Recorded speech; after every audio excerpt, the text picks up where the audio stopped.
안녕하세요. 김어준입니다. 이명박 정부 시절 국정원이 김대중 전 대통령 노벨상 취소를 위한 공작을 했었다는 사실 이미 밝혀진 적 있죠. 그런데 어제 국정원 적폐청산위에 따르면 국정원 심리전단은 노벨상 취소를 위해서는 단계적인 공작이 필요하다며 노르웨이의 라프토 인권상 수상을 먼저 취소시키려 했던 것이 새롭게 드러났습니다. 김대중 전 대통령이 자기들한테 뭘 어쨌다고 저런 짓을 한 걸까요?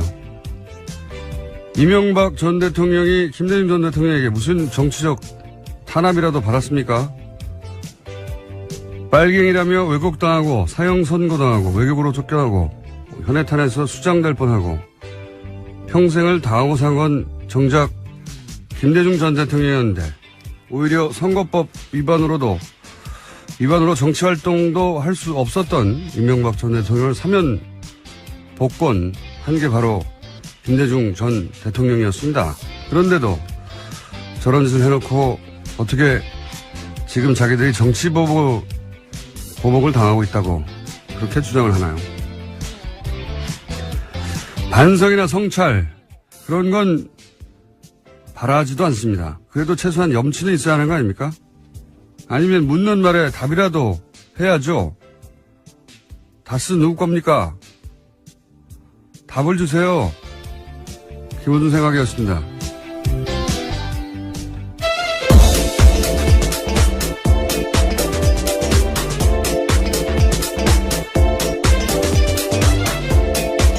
시사인의 김은지입니다. 다스는 누구 겁니까? 네, 어제 드디어 이시영 씨한테 기자들이 그 질문을 했습니다. 네. 했죠. 네. 했더니 답은 돌아오지 않았습니다. 네, 당황스러운 답변이. 예. 저랑은 상관없는. 근데 이 상관없다는 것이 그 마약 관련 때문에 조사를 받으러 간 거였기 때문에 그게 지금 상관이 없다고 하는 건지 아니면 정말로 다스가 본원과 상관이 없다고 하는 건지 답이 좀 애매모호한. 이와간 이제 묻기 시작했는데 답을 안 하고 있습니다. 네. 어제 박지원 전 대표는 나와서 답을 하고 가셨어요. 네, 아주 정확하게 말씀하고 가셨죠. 네, 본인 생각에는 그렇다는 거죠. MB가 아닙니까? 이렇게 답을 하고 대장을 하셨습니다. 자, 첫 뉴스는 뭡니까? 네, 예상대로 박근혜 전 대통령이 어제 자신의 재판에 나오지 않았습니다. 그래서 법원이 국선 변호인을 선임하겠다라고 밝혔는데요. 현행 형사소송법상 박근혜 전 대통령 사건은 변호인 없이 진행할 수 없기 때문입니다. 재판부는 수사 공판 기록을 복사하고 사건을 파악하는데 적지 않은 시간이 들 것이라면서 다음 재판 일정을 잡지 않았습니다. 하지만 박근혜 전 대통령이 국선 변호인이 선임되더라도 면담을 거절하는 등 변론에 협조하지 않을 가능성이 큽니다. 아주 크다고 봅니다. 제가 아프실 예정이라고 오래전부터 얘기해왔지 않습니까? 지금도 이제 아프다고 지금 국제적인 여론전을 하려고 하는데, 예. 그렇게 하려면은 변호인의 조력도 받지 못하고 있다. 이렇게 말해야 되거든요. 예. 그러다 보니까. 못하는 게 아니고 안 하는 거죠, 지금. 그렇죠. 안 하는 건데 이제 해외에서는 못한다고 그렇게 주장을 하겠죠. 그러기 때문에 국선 변호인이 선임돼도 면담을 안 하고, 예. 그럴 가능성이 높고, 재판도 보이콧할 가능성이 높고, 예. 왜냐하면 부당한 재판을 받고 있다고 주장해야 되기 때문에. 하지만 이거 실패합니다. 제가 네, 보기에는. 본인이 보이콧하더라도요, 재판은 진행될 수 있습니다. 걸석으로 진행이 되기 때문에요. 오히려 훨씬 더 불리할 가능성이 큽니다. 법리적으로는 불리한데, 이제 정치적 투쟁을 하는 거니까요. 여론전을 하고 있고. 그러니까 이제 본인도 없이 진행됐다. 뭐 이런 얘기도 할 것이고. 근데 이제 유엔이 바보가 아니에요. 예. 그리고 해외 언론도 금방 사실관계를 파악합니다. 왜냐하면 이런 일이 있으면 당연히 외무부에도 물어보고 하거든요. 공식 진행하고 기자들이. 그러면 이제 일반 재수사의 수감시설 보여주고 사진으로 보여주고 그다음에 박근혜 전 대통령이 누리고 있는 혜택들 쭉 얘기하고 사실대로 얘기해 주겠죠. 네, 어제 국감장에서도 굉장히 큰 화제였습니다. 노회찬 의원이 신문지에다 붙여놓고 현재 재소자들이 어떤 상황인지 그리고 박근혜 전 대통령과 비교해서 어떤지를 보여줬었거든요. 재소자들이 얼마나 좁은 데서 있는데 1인당 배정된 공간이 박근혜 전 대통령은 거의 10배 크기를 배정받고 있다. 퍼포먼스를 신문지 깔고 하셨죠. 그리고 끝나고 나서 바로 휴대폰으로 본인 이름을 검색해 보셨어요. 굉장히 많은 기사가 나왔습니다. 네. 창의적인 방식이죠. 사실 10마디보다 신문지 한 장에 깔아서 이렇게 좋은 공간이 있다라고. 동시에 이제 사실 우리나라의 그 다인실이라고 부르진 않지만. 여러 명이 있는 방요. 열악하죠. 네, 좁은 건 맞습니다. 덕분에 박근혜 전 대통령 덕분에 일반 재수자들의 인권 문제나 공간 문제가 해결됐으면 좋겠네요. 예. 그렇고요. 그리고 뭐 관련 뉴스가 많습니다. 워낙 희귀한 언론 플레이를 했기 때문에 관련 뉴스가 몇 개 더 있죠. 네, MH그룹에서 어제 대외 담당 변호사가 공식 입장을 냈는데요. 박근혜 전 대통령은 고령에다가 아픈데 제대로 치료받지 못하고 있다라는 주장을 계속해서 하고 있습니다. 아픈데 있지 않습니까? 아픈데. 예. 네. 아프실 예정이 해외까지 전파됐어요. 예. 네.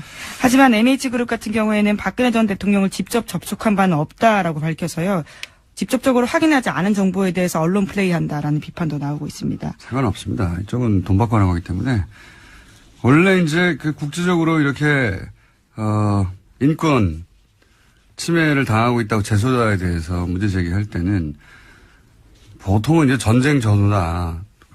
국내, 정치적 환경이 굉장히 혼란스러워서 부당하게 잡혔는데 재판도 없이 잡혔거나 아니면은 잡히긴 잡혔는데 어디인지도 모르거나. 네, 그렇죠. 영장이 없이 체포되거나 그런 경우들입니다. 고문 받거나 아니면은 부당하게 사형 선고를 받거나 이런 경우거든요. 박근혜 전 대통령은 전혀 해당 사항이 없습니다. 전혀 해당 사항이 없고 인권위도 이런 지금 박근혜 전 대통령은 개인이거든요.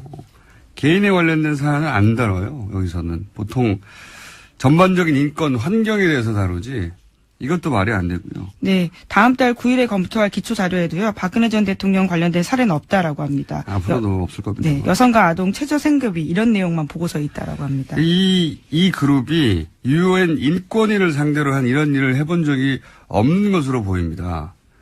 없어서 굉장히 어설프게 진행하고 있다. 언론 플레이를 크게 하는 것 같지만 어설픕니다. 그리고 회사, 컨설팅 회사요. 여기는 인권 단체가 아니고 회사예요. 보니까. 네, 컨설팅 회사라고 알려져 있습니다. 네네. 돈 주고 하는 곳인데 이제 어제도 말씀드렸지만 국제적으로 이제 법률가들이 아까 말씀드린 케이스 같은 경우를 놓고 이제 인권운동 하는 그런 그룹 단체가 있긴 있어요. 유럽에 많이 있는데 일단 프랑스에 있는 사람들한테 사실 이런 운동하는 사람들 서로 다 알거든요. 예. 물어봤더니 모른다고 그래요. 예. 네덜란드 쪽에도 그런 그룹인데 모른다고 하고 제가 이분들하고 면담해 본 적이 있거든요. 영국도 물어봤으니 답이 오겠죠. 모를 겁니다 아마. 그쪽에서 일하는 사람들이 아니에요. 그러니까 돈 받고 일하는 사람들입니다. 그냥 돈 많이 줬을 것 같은데. 자, 이 뉴스는 저도 계속 추적해서 좀 더 자세히 앞으로 알려드리겠습니다.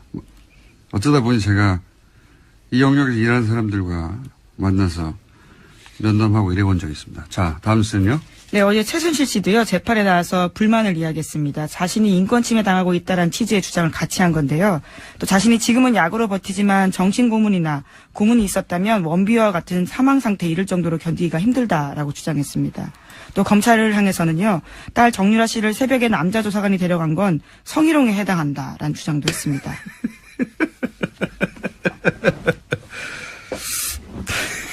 네, 또 최 씨 변호인은 최 씨가 정신적으로 불안해 장기간 안정이 필요하다는 취지의 진단서를 재판부에 제출했습니다. 그러니까요. 정신적인 불안해가지고 지금 장기적으로 그렇게 취하고 있지 않습니까? 조용히 정신적으로 안정을 취하라고.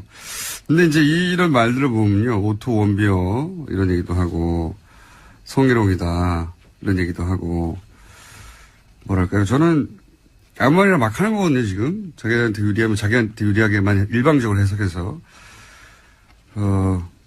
저는 출소하면 다시 재기를 위해서, 명예회복과 부활을 위해서, 또 자기 재산을 위해서 엄청난 자산가잖아요. 밝혀진 것만 가지고도. 수단과 방법을 가리지 않고 그렇게 할 것 같다는 생각이 듭니다. 수감된 상황에서도 정유라 씨가 남자 조사관과 함께 간 것은 그쪽에 연락을 해서 본인이 자청해서 간 것인데 직접 자기가 간 거죠. 네, 조사관이 와서 본인의 뜻에 반하게 마치 데려간 것처럼. 계속해서 그런 식의 주장을 하고 있습니다. 보쌈 증언이라는 식의 이야기를요. 과거에 변호사들도 했었거든요. 근데 거기다가 성희롱을 갖다 붙이고 굉장히 창의적이네요. 오토 원비어도 나오고. 이건 전혀 공감대를 얻지 못하지만 본인은 그렇게 생각하는 것이고. 수단과 방법을 가지 않을 것 같습니다. 저는 출소하게 되면 여전히 제 기업 부활을 위해서. 그리고도 아무런 죄의식을 느끼지 못할 것 같고요. 자, 다음 뉴스는요. 네, 자유한국당에서는 오늘 윤리위원회를 열어서 박근혜 전 대통령의 당적 문제를 논의합니다. 수차례 박근혜 전 대통령에게 사실상 자진 탈당을 권했지만 응답이 없었기 때문에 더 이상은 못 기다린다라는 건데요. 혁신위원회 권고대로 탈당을 권유할 가능성이 큽니다. 답을 할 거라고 생각하고 질문했나요? 예. 요식행위죠. 지금은 이제 바른정당과 바른정당 탈당파와 통합하기 위해서 명분을 쌓는 것이니까. 그리고 동시에 이제 국민의당에서는 그 나머지 인원들과 합치려고 요즘 언론 플레이도 열심히 하고 있더라고요. 예, 일종의 데드라인이 다음 달 13일인데요. 바른정당 전당대회가 있기 때문입니다. 국민의당은 근데 조선일보하고 협력 플레이를 하는 것 같은데 조선일보는 오늘 또 그런 기사가 났던데 국민의당 40명 중에 30명은 통합에 찬성하고 있다. 네, 그렇죠. 예, 어떻게 아느냐? 이미 2주간 1대1 접촉으로 전수조사를 국민의당 의원들을 상대로 마쳤다. 그래서 5명 정도 반대한다. 라고 하던데 전수조사를 다 마쳤는데 어떻게 당사자들은 자신들이 그런 조사를 받았다는 걸 모릅니까? 예, 박지원 대표도 모르던데. 자, 어쨌든 이 기사 역시 여론조사, 비밀리에 한 여론조사가 조선일보에서 나왔죠. 예, 이 기사도 역시 조선일보. 조선일보는 이제 걱정하는 거죠. 국민의당에서 혹시 민주당과 합칠까봐. 예. 걱정이 많아요. 조선일보가. 그래서 국민의당의 안철수계하고는 이해관계가 맞는 거죠. 그래서 연일 그런 특종을 하고 있습니다. 자, 다음 뉴스는요. 네, 오늘 새벽 추명호 전 국정원 국장에 대한 구속영장이 기각됐습니다. 서울중앙지법 강부영 영장전담 부장판사가 다음과 같은 기각 사유를 밝혔는데요. 전체 범죄 사실에서 피의자가 차지하는 지위와 역할, 피의자의 주거 및 가족관계 등을 종합하면 구속해야 할 사유와 필요성, 상당성을 인정하기 어렵다라는 겁니다. 네, 검찰이 계속 기각될 때마다 비슷한 모딩인데, 예. 추명호 전 국장도 오늘 기각됐고 또 공교롭게도 추선희 사무총장도 네. 영장이 기각됐습니다. 두 분 모두 기각됐고. 네, 여기는 기각 사유가 약간은 다른데요. 읽어보면 혐의는 소명되나 피의자의 신분과 지위, 수사 진행 경과 등을 고려할 때 도망 및 증거인멸의 염려가 있다고 보기 어렵다라는 겁니다. 혐의는 있지만 증거인멸 염려가 없다라는 취지 이야기인 거죠. 이재용 부회장은 집이 어딘지 모릅니까? 자, 이 건은 또 두 건이 동시에 발생했기 때문에 저희가 뉴스공장 영장 해설 판사를 연결하지 않을 수가 없습니다. 네. 연결되셨는지 모르겠네요. 연결됐나 봅니다. 이정렬 전 부장판사 연결해보겠습니다. 안녕하십니까? 네, 안녕하세요. 네, 저희가 몇 차례나 반복적으로 한 기각건이 이번에 또 비슷한 취지의 인터뷰가 이어질 것 같긴 한데, 그렇죠? 근데 이거 예.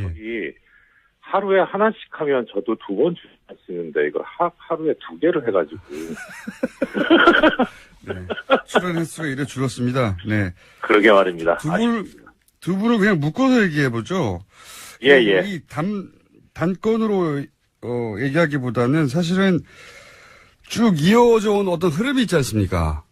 그렇죠. 네. 그 흐름의 관점에서 보실 때 이게 어떤 문제가 있는지 좀 정리해 주십시오. 이게 저도 그래도 한때 법원에 몸담았던 사람이라 가급적이면 일반적으로 판사들이 하는 그런 거에 맞춰가지고 좀 말씀을 드리고 다른 여러 가지 의도는 배제하려고 했는데 오늘 거는 진짜 좀 어떻게 할 수가 없네요. 진짜 보니까. 네, 영장 판사도 직접 해보셨잖아요. 예.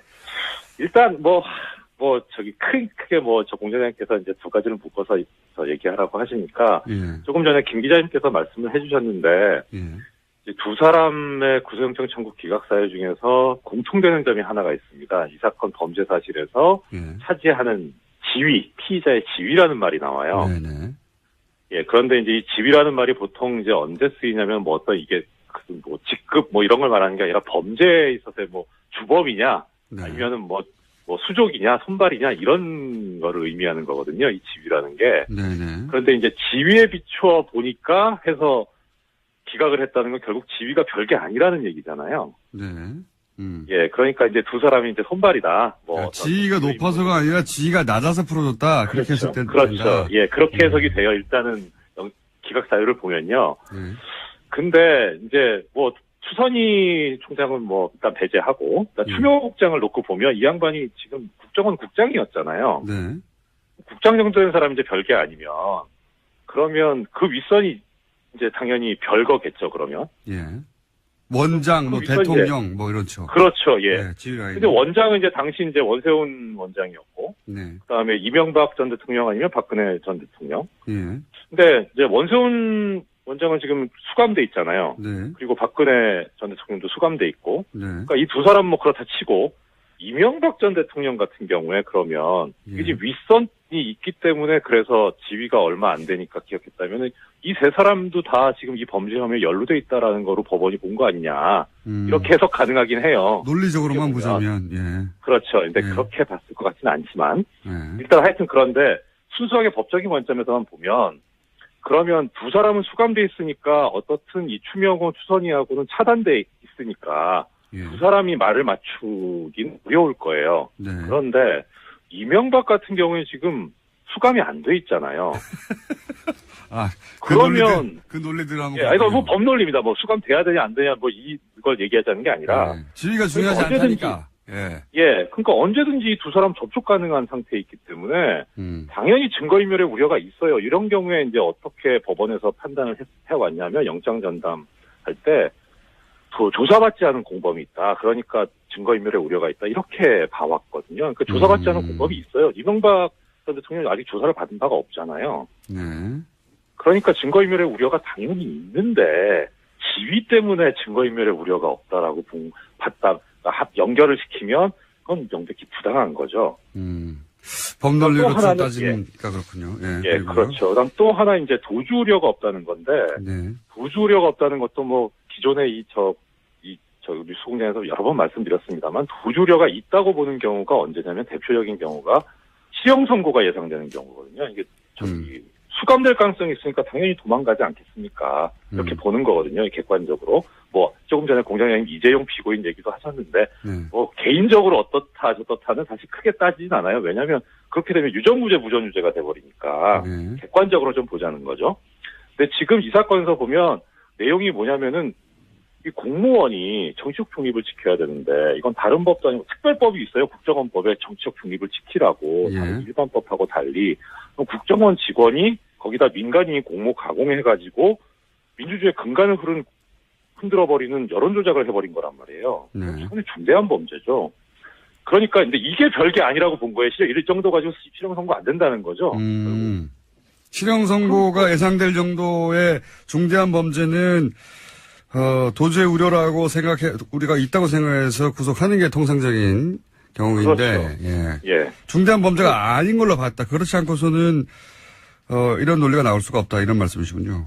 그렇죠. 그러면 이게 중대한 범죄가 아니라면 이거는 이 영장전담 판사들이 민주주의를 부정하는 세력이거나 아니면은 최소한 적어도 이쪽에 관련된 정치적인 입장과 견해를 같이 하는 거 아니냐라는 그런 의심이 들어요, 강하게.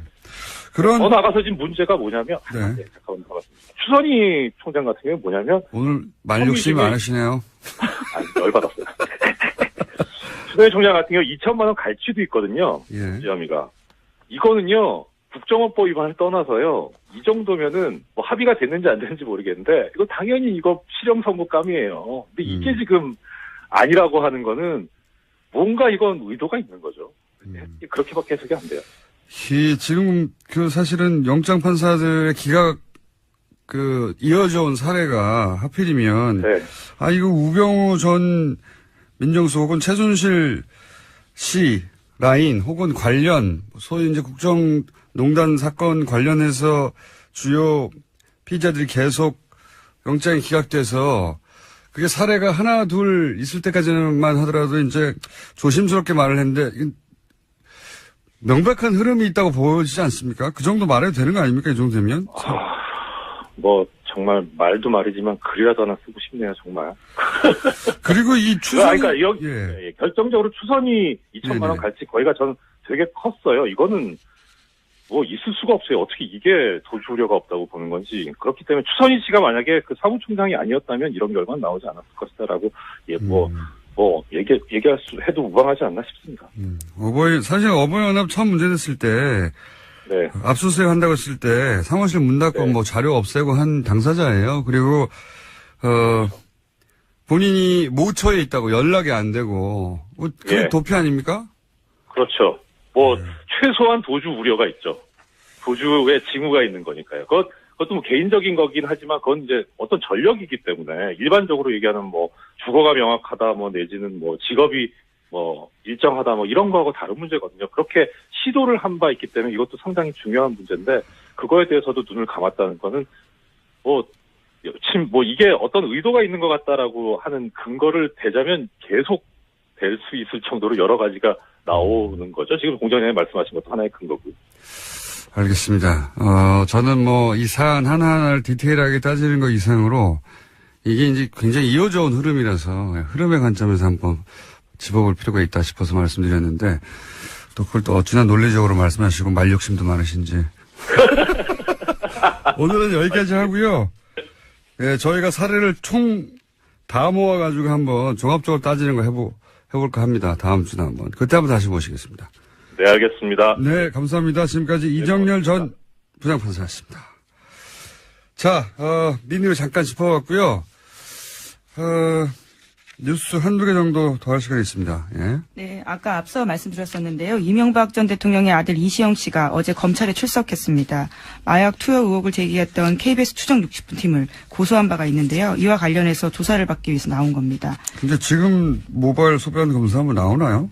네, 안 그래도 한겨레 신문이 오늘 아침에 보도한 바에 따르면요. 모발은 최대 1년, 소변은 일주일 정도 전까지만 나온다고 합니다. 그런데 해당 사건 같은 경우에는요. 2015년 9월 달에 일어난 일이거든요. 이게 지금 검사봐야 무슨 소용이 있나 싶은데.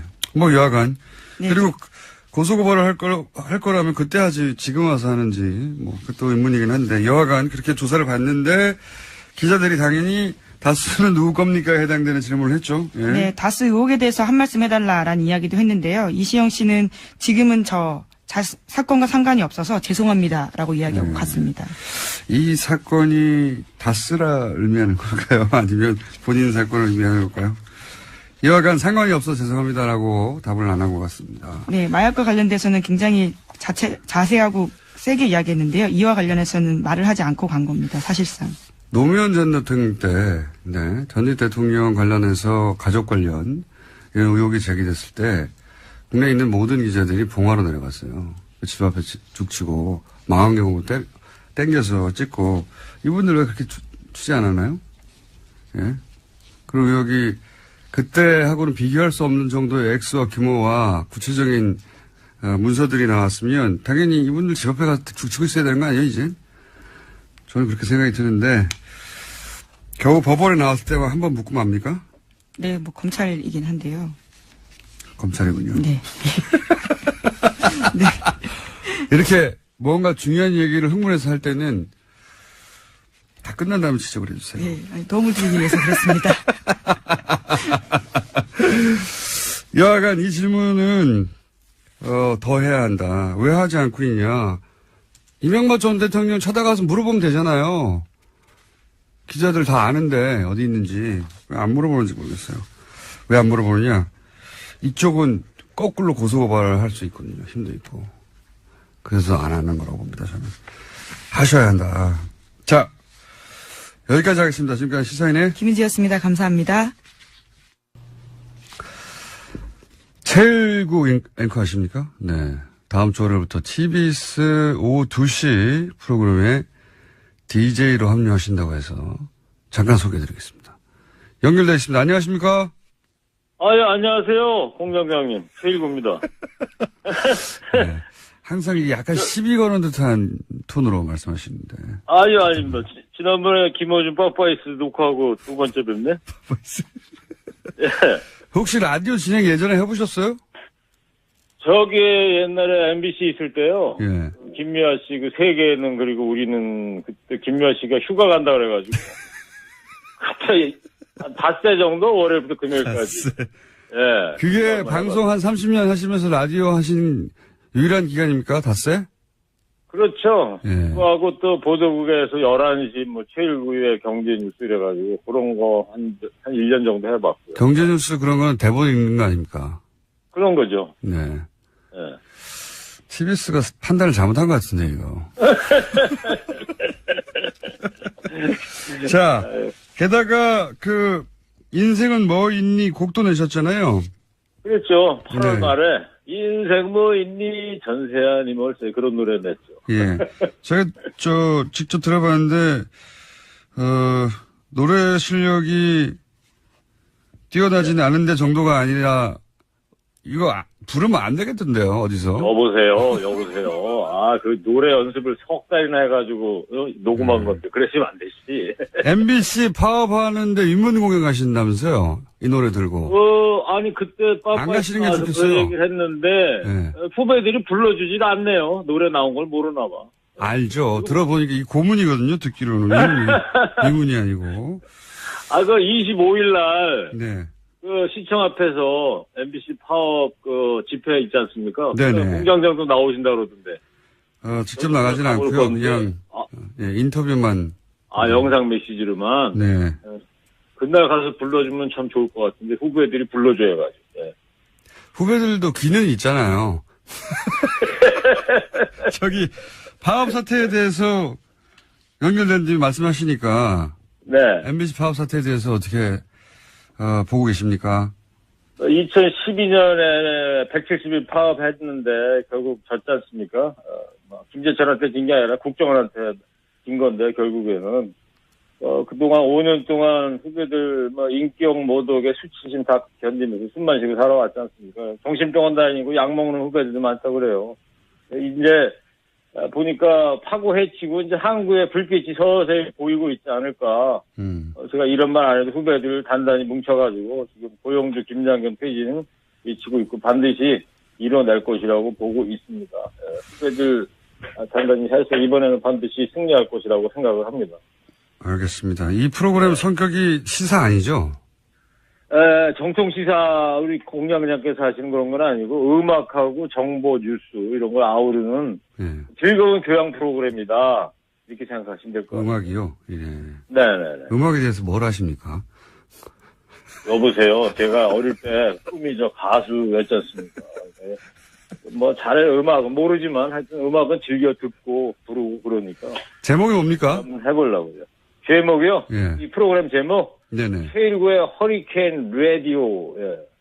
다음 주 월요일부터 라디오에 허리케인이 불 겁니다. 그렇군요. 예. TV에서. 낮에, 왜 그런 말 있잖아요. 아침에는 김어준, 예. 저녁에는 손석희. 예. 근데 낮에 사람이 없어, 낮에. 낮에는 최일구 한번 해보려고요. 낮에는 최일구. 예. 뜻대로 잘 안 되실 것 같고요. 그리고 TBS는 이제 6개월마다, 개편을 꼭 지키지 않습니다. 6개월에 한 번씩 개편합니까? 네. 6개월은 버티실 수 있어요. 6개월 하다가 6개월 전에도 잘릴 수가 있겠네, 그러면? 그렇죠. 이 오랜만에 일구했는데 이거 큰일 났네, 이거. 예? 자, 이제 제가 보기엔 이게 마지막 인터뷰 같고요.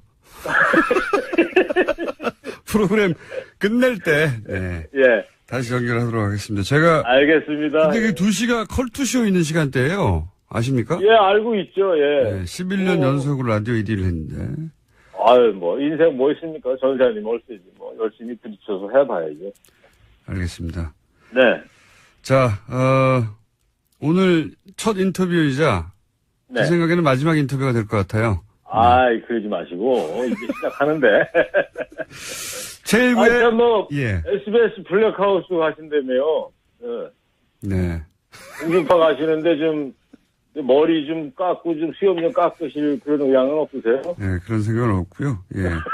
제1구의 허리케인 라디오 시청률 안 나올, 청취율 안 나올 때, 저 한번 불러주세요. 저의 영광이죠. 불러주시면 거절하겠습니다. 네. 말을 못하겠어. 네, 감사합니다. 예, 감사합니다. 예. 네. 지금까지 월요일부터 TBS에서 라디오를 세계 최초로 진행하시는 최일구의 허리케인 라디오의 최일구 씨였습니다.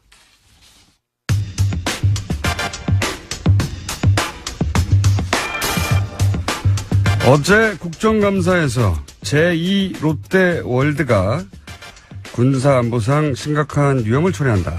예, 이런 주장 나왔습니다. 더불어민주당 박범계 의원 전화 연결해 보겠습니다. 안녕하세요. 네, 안녕하세요. 저희가 먼저 섭외를 했습니까? 아니면 뉴스룸이 먼저 섭외를 했나요? 뉴스룸이 먼저 섭외했습니다. 네, 아닌 것 같은데. 저는 바른 사람입니다. 자, 우리 꼭 인터뷰 잡고 나면 뉴스룸에 먼저 등장하시는 분들이 한두 분이 아니어가지고, 네. 저희도 네. 뉴스룸을 보다가 꺼버렸습니다, 어제. 그러셨나요? 자, 오늘 반나절 지났으니까 밤새 또 새로운 정보가 나오길 기대하는데, 우선 군사안보상 제2 롯데월드가 위험이 있다는 얘기는 사실 당시에도 나왔었습니다. 근데 국정감사에서 굉장히 자세히 무엇이 문제인지 조목조목 짚어주셨는데, 군사안보상 위험 정리를 좀 해주십시오. 어떤 게 있습니까? 네, 일단 제가 말씀드린 이런 위험 요소들은 네. 제가 군사안보상의 전문가도 아니고 제 전공도 아니기 때문에 제 개인적인 어떤 주관적인 입장이 아니고 네. 제가 평생을 공군에 계셨고 공군 참모총장까지 하셨던 또 그 당시 제1롯데월드 신축 승인 과정에서 반대를 했던 김은기. 예, 김은기 전 공군 참모총장을 제가 만나 뵙고 네네. 브리핑을 좀 받은 뒤에 그 의견에 기초한 거라는 말씀드립니다. 제1롯데월드는 555m에 123층짜리 잠실 석촌호수 주변에 있는 큰 건물이죠. 네. 주변에는 그만한 건물들은 전혀 없습니다. 딱 한 건물만 우뚝 서 있는데 네. 그 건물이 들어섬으로써 한마디로 전투기가 이착륙할 때, 특히 착륙을 할 때 이제 쭉 패턴을 그리면서 궤적을 그리면서 이제 들어옵니다. 바로 일직선으로 들어오는 게 아니고요. 네. 그것을 이제 장주라고 표현하는 모양입니다. 공군에서는. 그래서 서쪽의 하늘을 이렇게 패턴을 그린 것을 서편장주, 동쪽의 패턴을 그린 것을 동편장주 이렇게 표현하는데요. 한마디로 제1롯데월드가 들어서게 되면서 성남 비행장의 서편장주가 못 쓰게 됐다. 이런 얘기입니다. 그렇게 된다면 네. 유사시의 전투기라는 것은 일종의 적을 공격한다든지 또는 적의 공격을 피하기 위해서 일종의 생존을 위한 어떤 기동 영역을 확보해야 되거든요. 네. 그렇지 않습니까? 그래서 그걸 전문용어로 회피 기동이라고 한답니다. 네.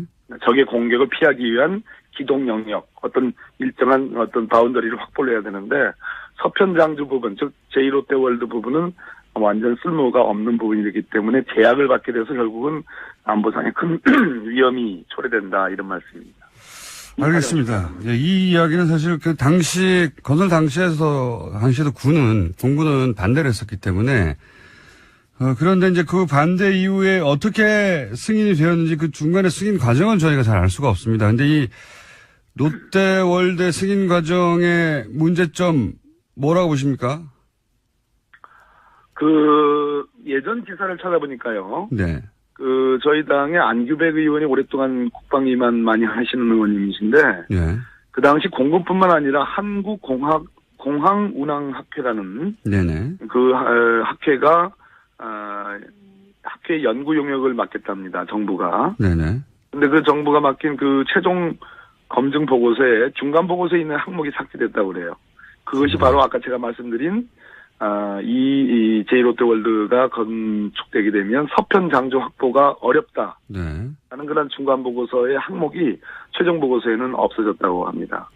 그래서 쭉 보면 이게 1988년부터 롯데그룹이 신격호 회장을 중심으로 해서 일종의 수건사업, 가장 중요한 수건사업으로 진행이 되어 왔는데 김대중 정부, 노무현 정부에서 다 반대가 됐습니다. 그런데 이명박 대통령이 시장을 할 당시, 서울시장 당시에는 이것을 1차적인 승인을 했습니다. 그러나 최종적으로는 대통령인 노무현 대통령께서 반대를 해가지고 안 됐는데, 결국은 그런 이명박 시장이 대통령이 당선되자마자 적극 검토하라는 지시가 있었고, 청와대에서 아마 실무관 회의가 수차례 진행이 됐던 모양입니다. 당연히 공군은 반대 의견을 냈음에도 불구하고, 어찌됐든 김은기 총장이 경질된 이후에 이것이 전격적으로 건축이 승인이 되었습니다. 김은기 공군참모 당시 총장이 반대해서 경질됐을까요? 그럴 수도 있겠습니다. 얘기를 듣다 보니까. 이명박 대통령이 취임하자마자 군에 대한 인사를 했는데요. 예. 했는데 그중 육해 공군 대장이 총 9명인데 예. 그중에 딱 2분이 그대로 유임이 됩니다. 예. 한 분이 김은기 장군이고요. 대장이고 한 분이 김태영 대장이거든요. 네. 이 2분이 그냥 유임이 됐습니다. 네. 근데 유임이 됐다는 얘기는 뭐 정부가 바뀔 때마다 과거 정부 사람이 한두 명이 유임이 되고 오히려 승진한 경우도 있죠. 네네. 당연히 유임됐다는 것은 임기가 어느 정도 보장되는 걸로 보여지는데 다시 10월에 전역을 당하거든요. 아, 그렇군요. 그 직후에 이제 승인이 됐습니다. 상관관계가 있을 수도 있겠습니다. 저는 뭐 그런 기사들은 많이 있죠. 네. 최근에 청와대 캐비넷에서 관련 문건이 발견됐다고 했는데 혹시 그 내용은 아십니까? 그런 문건이 발견됐다는 얘기는 전에 들었습니다. 그러나 내용은 네. 제1롯데월드와 관련된 내용이라는 정도만 알지 구체적인 내용은 알지는 못합니다. 적폐청산위원회에 계시는데 청와대에서도 안 알려주는군요. 위원장인데. 예, 언제 알러보는 건가 싶기도 하고요. 농담이고요. 아마도 이것은 상당히 아니 적폐청산위원장이니까 그 정도는 아셔야 할 것 같고 알려줄 것 같은데 청와대에서 사실은 이런 내용을 공개할 때 굉장히 조심하는군요. 예. 이제 어제 제가 국정감사에서 문제 제기를 했고 이것이 공론화되면 저는 이것이 공개되지 않을 수 없다고 봐요. 예. 이거는 무슨 얘기입니까? 성남 공항이 미군과 이해관계가 얽혀 있다. 이런 얘기도 나오던데 이게 무슨 얘기입니까? 군사기밀과 관련성이 있어 보입니다. 그러니까 우리가 지금 현재 어느 정도의 위험이 있느냐. 네. 이런 관점이 아니라 우리가 만에 하나라도 비상시, 유사시 혹은 전쟁이 발발하는 경우 이런 경우를 가정할 수밖에 없거든요. 왜냐하면 성남 비행장은 민간 비행장이 아니고 휴전선에 가장 인접한 최북방 공군기지입니다. 네네. 더군다나 대한민국 1호기 즉 국가 원수의 전용기가 뜨고 내리는 곳이거든요. 네. 이런 곳에 지금 제1롯데월드에서 제가 사진도 공개했습니다만 관측이 다 되는 거죠.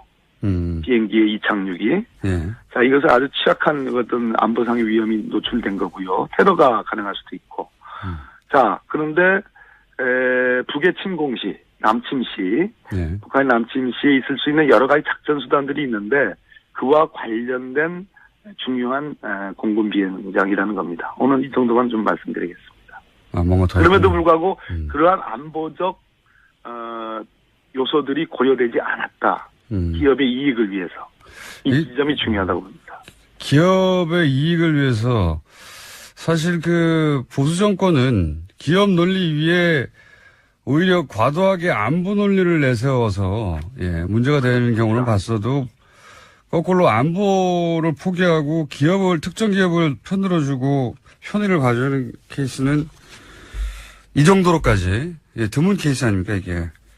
그래서 제가 반역적인 행위라는 말씀을 드립니다. 심지어 이 롯데그룹의 그 참 오랜 동안에 국민의 미간을 찌푸리게 했던 형제인한 또 롯데그룹의 지배관계, 소유 지배관계를 보면 한국롯데와 일본롯데의 관계들 이런 걸 보면 참 여러 가지 개탄스러운 부분이라고 보여집니다. 작년에 롯데 물산이었던가요? 물산 사장이 출국 금지가 된 적이 있습니다. 그렇습니다. 기준이라는 시행사죠. 네, 롯데월드 지었던 것이죠. 건설한 시행사입니다. 예. 그래서 박근혜 정부가 이 제2롯데월드 관련해서 과거 이런 문제들을 한번 수사하려고 했던 것인가 싶었는데 이게 그냥 덮였어요. 이게 왜 더 진행이 되지 않았을까요? 박근혜 정부 4년 동안 이런 속설들이 있었습니다. 이제 소문으로 무성했죠. 그러니까 박근혜 정부가 정부 차원에서 국민으로부터 인기가 떨어질 때 또는 정부의 신뢰성에 손상이 가고 뭐 이런저런 그럴 때 이명박 전 대통령 정부의 여러 가지 비리 의혹이나 문제점들을 파헤칠 것이다라는 그런 소문들이 꽤 오랫동안 지속이 되어 왔습니다. 아시죠? 네네, 그런 얘기 있었죠. 그런데 반대로 또 소문 중에는 또 이명박 정부 쪽에서 뭐 제가 이명박 대통령이라고 얘기하지 않습니다. 정부 쪽에서 또 반격 카드가 있다라는 등등의 그런 소문들이 여기저기 있었거든요. 오랫동안 있어왔죠, 그런 얘기가. 있어왔습니다. 그런 측면에서 저는 그 장경작이라고 사실 롯데 이 한국 롯데 일종의 총수 뭐 비슷한 총괄사장, 총괄사장이죠. 그리고 기준 아까 말씀하신 롯데물산의 사장이죠. 출국 금지가 됐었는데 그것이 이 제2롯데월드와 관계된 거 아니냐라는 보도들이 꽤 있었는데 검찰은 현재까지도 확인을 해주지 않고 있습니다. 그렇군요. 그러니까 이전 정권과 박근혜 정권, 이명박 정부와 박근혜 정부 사이에 그렇게 뭐랄까요 서로 기싸움하고 그러는 와중에 벌어진 일이지 실제 수사 의지가 있었겠는가 이렇게 볼 수도 있겠군요. 네. 예, 그렇습니다. 네. 그런데 의원님 다스는 누구 겁니까? 예, 다스에 대해서 제일 잘 아시는 분이 우리 김어준 총수 아니실까요? 제가 그때 그 파파이스 나가서 다스의 90억 자금 흐름도를 제가 그때 설명드렸죠. 네, 굉장히 복잡한 자금 흐름도였습니다. 돌고 돌아서 마프 뭐 이렇게 등등 해가지고 결국은 이명박 전 대통령 거쳐서 EBK로 이렇게 꽂히는 그 자금 흐름은 미국 소송에서 미국 법원에 의해서 확인된 거기 때문에 그 지점을 주목할 필요가 있다고 보여집니다. 이렇게 말씀하시면 잘 처음 듣는 분들은 잘 모르실 것 같고 한마디로 말하면 이제 BBK에 들어갔던 자금이 결국은 주가 조작에도 이용된 정황. 흐름이 쫙 있지 않느냐.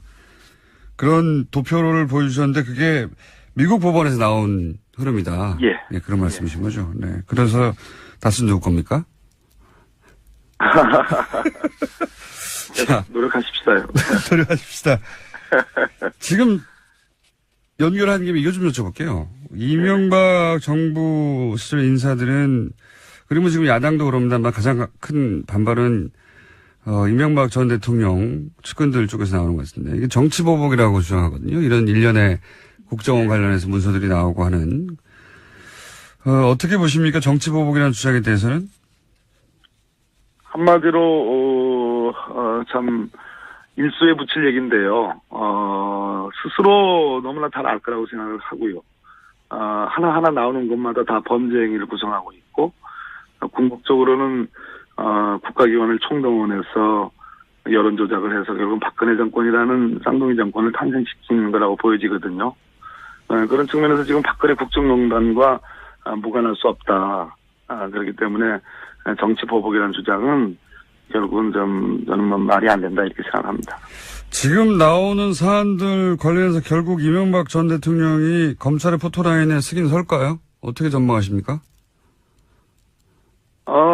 피고발인으로 지금 박원순 시장을 포함해서 여러분들이 김미화 씨, 또 문성근 씨 이런 분들, 저 블랙리스트에 관련된 분들의 어떤 고발, 그리고 최성 시장의 고발 등등이 있기 때문에 검찰의 수사를 피할 수는 없다고 보여지고요.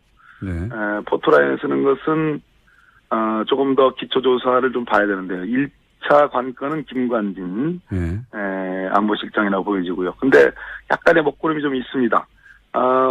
간밤에 추명호, 추선희, 추라인이 영장이 각각 기각이 됐거든요. 저희가 이정열 부장판사하고도 잠깐 얘기했는데 또 판사님 출신이시니까 이 사안에 대해서 간단하게 논평하시면요. 1분밖에 안 남았는데. 먹구름이 꼈는데요. 적어도 우병우와 관련된 듯한 추선희 영장 기각은 손발을 이제 뭐 그렇게 해도 괜찮다. 그건 뭐 어쨌든 그것도 문제지만 우병우와 관련된 거는 다 조목조목 기각되는 걸로 봐서는 지금까지 그랬습니다. 확실하게 무슨 가이드라인이 있는 거 아닌가 하는. 그래서 오늘 서울중앙지법 국정감사를 하는데 한번 따져볼 생각입니다. 의원님도 우병우 라인이 이때까지 계속해서 기각되거나 빠져나간 그 연장선상에서 이 기각을 보시는 거군요. 예. 제 명확한 흐름들이 드러나고 있다고 저는 보여집니다. 그렇군요. 자, 의원님, 다음에 뉴스룸과 뉴스공장이 동시에 섭외가 올 때 뉴스룸에 제발 한 번만이라도 뉴스공장 일단 나간 다음에 나갈게요. 이렇게 말 좀 해주세요. 분명합니다. 예. 동시에 오지 않았고요. 선우가 분명합니다. 감사합니다. 사람이겠습니까? 네. 네. 좋은 하루 되시오. 감사합니다. 지금까지 적폐청산위원장 박범계 의원이었습니다. 김어준의 뉴스공장. 천둥 번개가 쳐야 되는데 잘 안 치는 방송입니다. 안원구 전 대구지방국세청장입니다. 안녕하십니까. 예.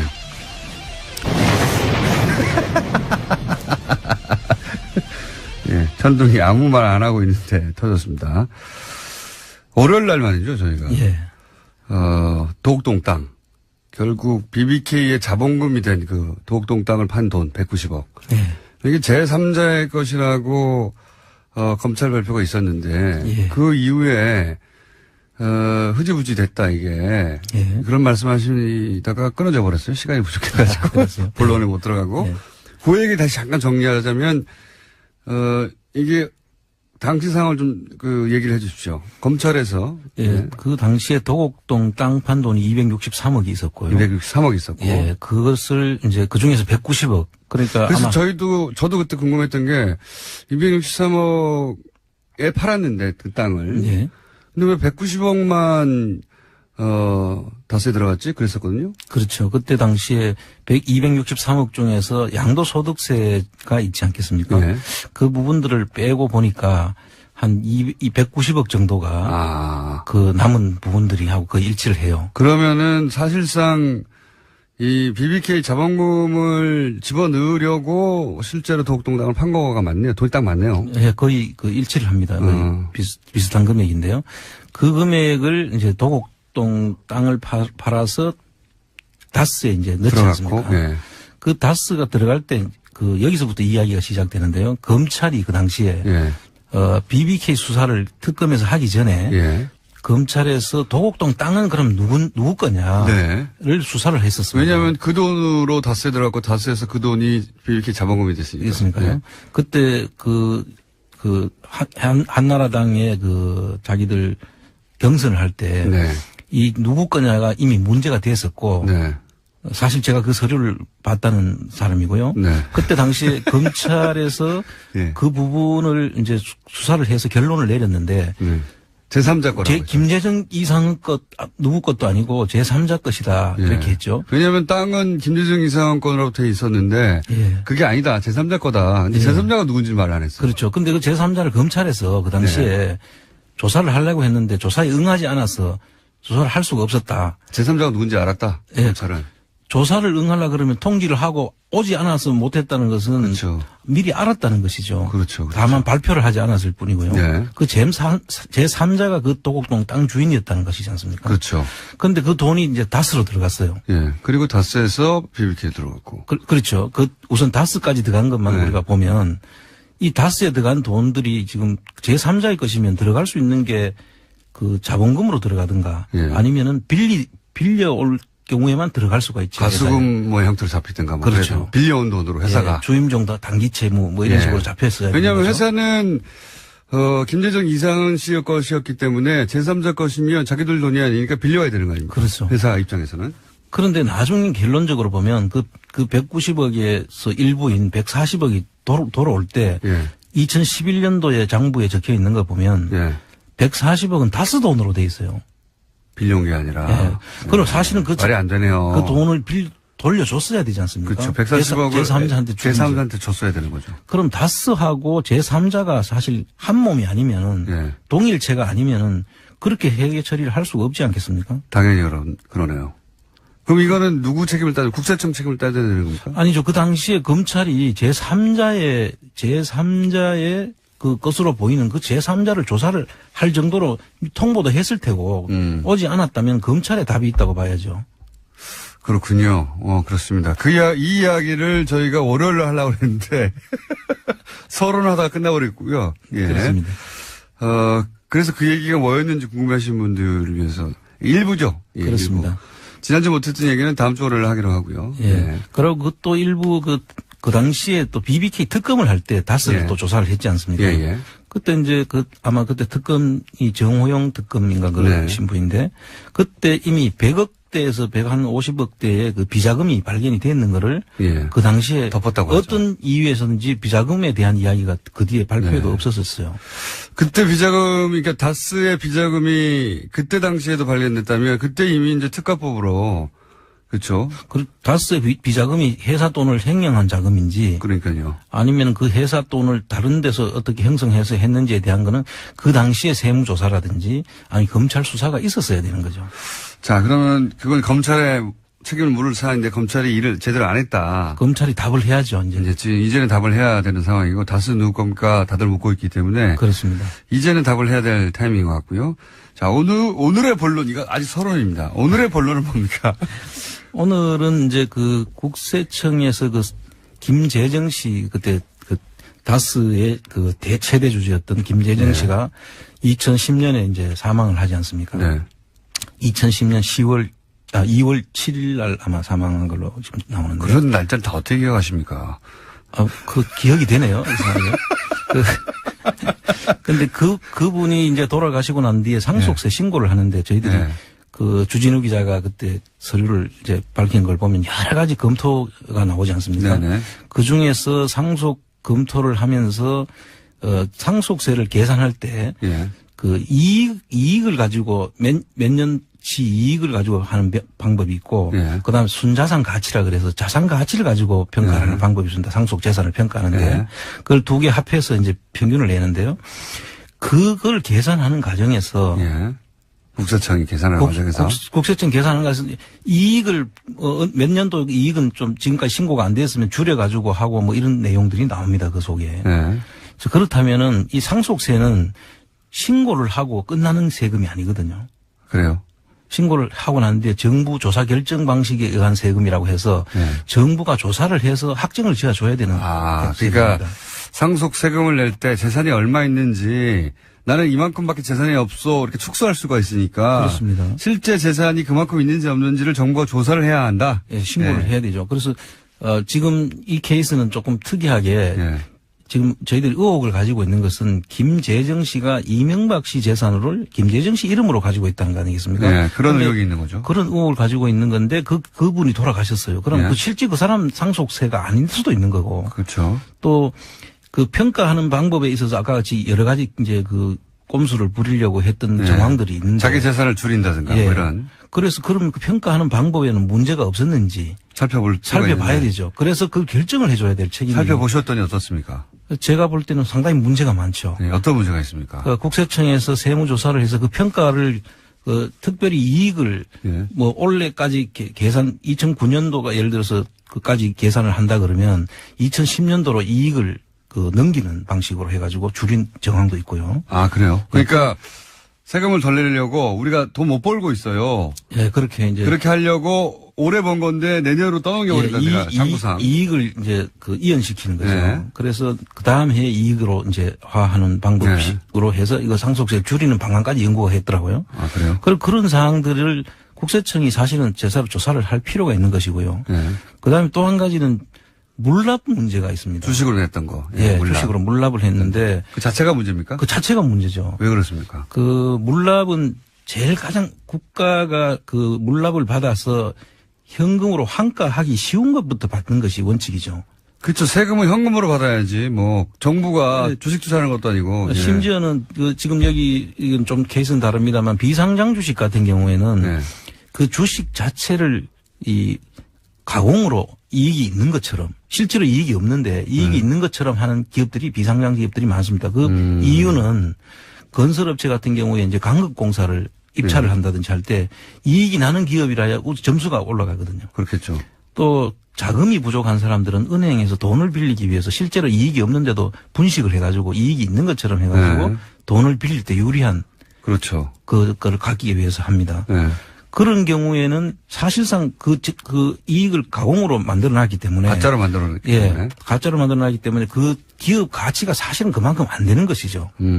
그래서 세금을 그 가짜로 만들어놨는 기준으로 해가 주식을 판단해가 비상장 주식을 물납을 했을 경우에 종이 쪼가리를 지고 있는 경우가 많습니다. 그렇겠네요. 그러니까 비상장 주식 같은 경우에는 주식의 가치가 명확하게 산정이 안 돼 있는데 그렇습니다. 그 회사가 회사의 가치를 부풀려서 예. 산정하게 하는 방법을 쓰는 경우가 많기 때문에 그럼 비상장 회사 같은 경우에는 주식으로 물납을 안 받습니까 보통은? 가급적이면 안 받으려고 그러죠. 그렇겠죠. 낼 수 있는 현금이 있다든지 부동산이 있으면 우선적으로 그게 내게 하고 네. 또 상장 주식 같은 경우는 상장 주식은 바로 환가가 가능하니까 그렇죠. 상장 주식을 먼저 받게 돼 있고요. 그렇죠. 모든 것들이 안 될 때 이제 비상장 주식도 이제 받는데요. 하다 안 되면. 안 되면.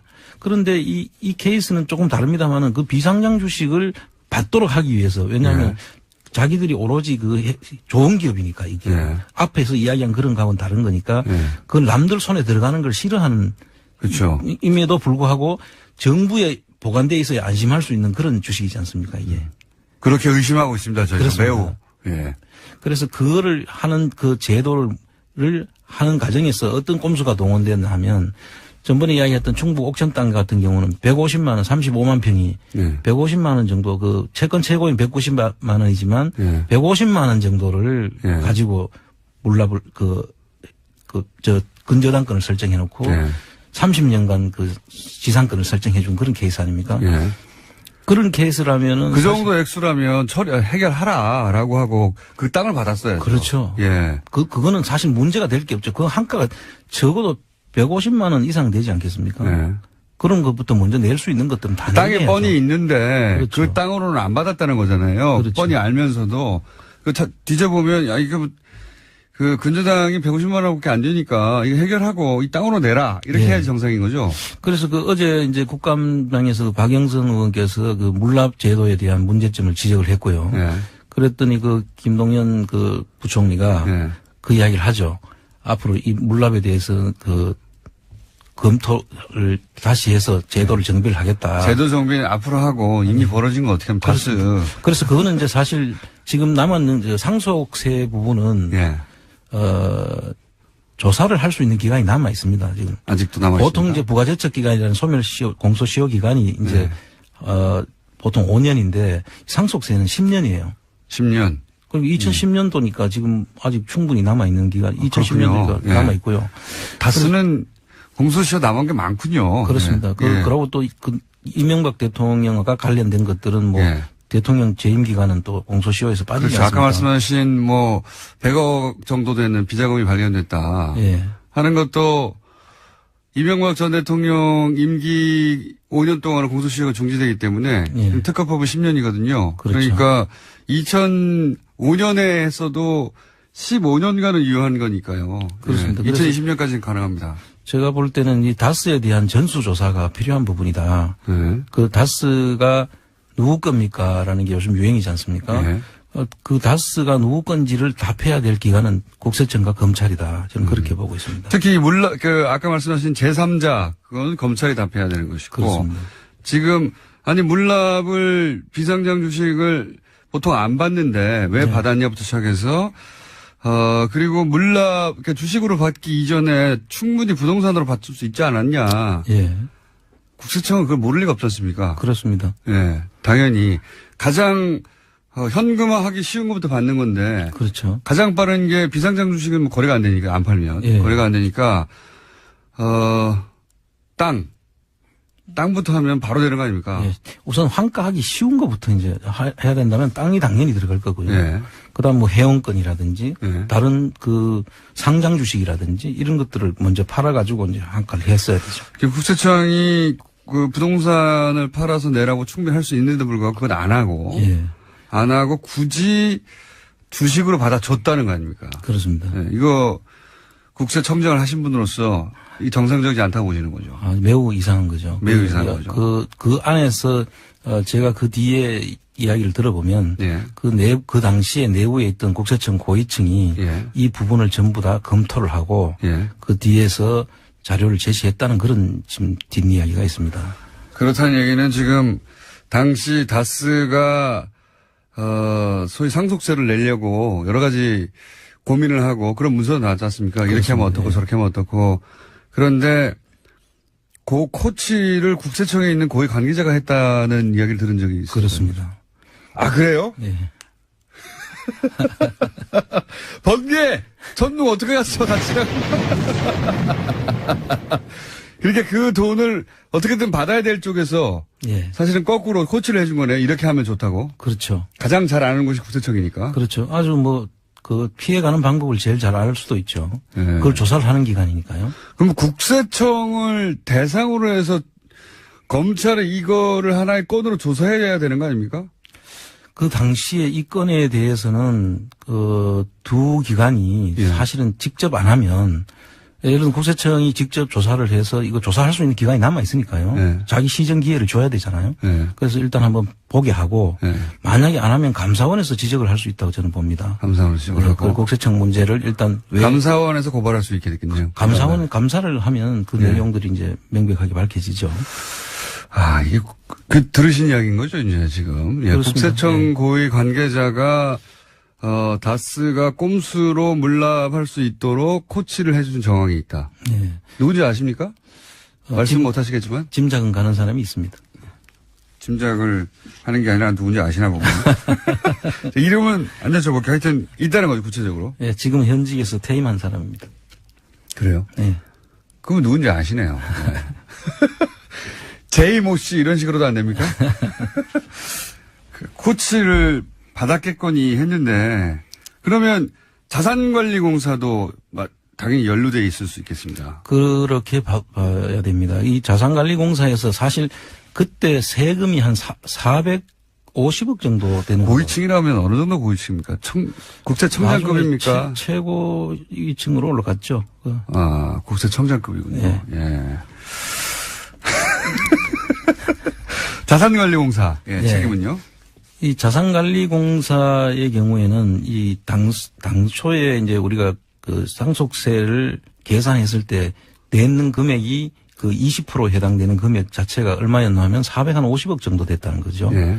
근데 그 450억을 이제 주식으로 이제 물납을 했는데 그게 해당되는 금액이 20% 가까이 19점 몇 프로. 예. 약 20%에 가까운 그 주식이 지금 물납이 돼 있는데 그게 가자마자 자산관리공사에서 평가를 새로 해가지고 이제 네. 매각을 하려면 평가를 해야 되지 않습니까? 그렇죠.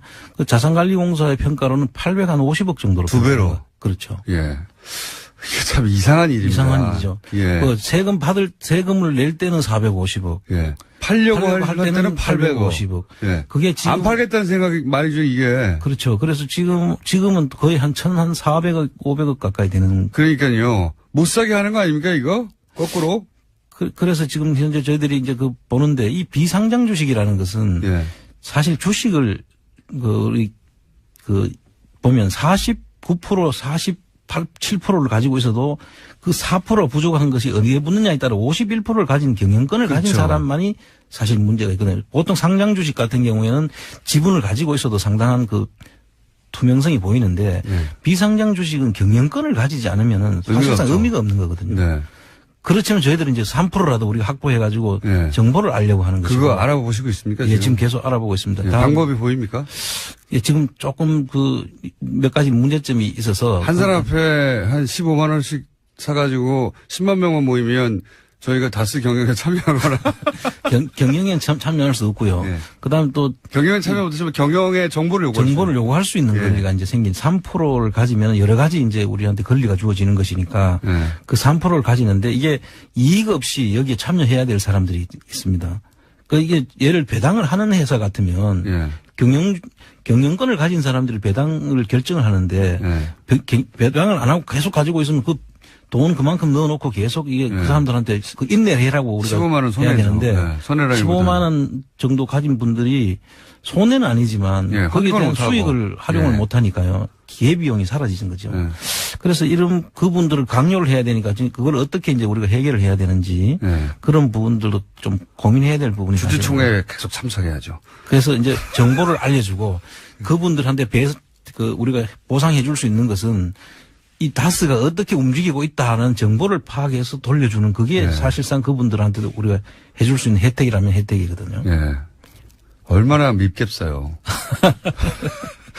하여튼 이게 간단한 문제는 아니어서 계속 알아보시고 있는 거죠. 그렇습니다. 합법적으로 제대로 할 수 있는 방법을. 그리고 이런 지금까지 그 청장님이 사실 저희 방송에 처음 출연하신 거는 최순실 예. 해외의 은닉 재산으로 보여지는 수정되는 재산들 네. 찾아서 이걸 국민들한테 되돌려 줘야 된다고. 그렇습니다. 자비로 계속해서 독일을 돌아다니신 거 아닙니까? 그렇습니다. 그래서 일부를 찾아내기도 하셨고. 예.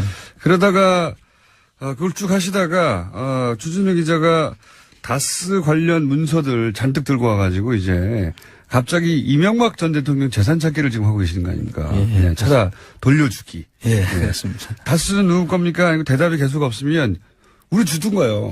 어떻게 전 이명박 대통령이 만약에 주인이라면 네.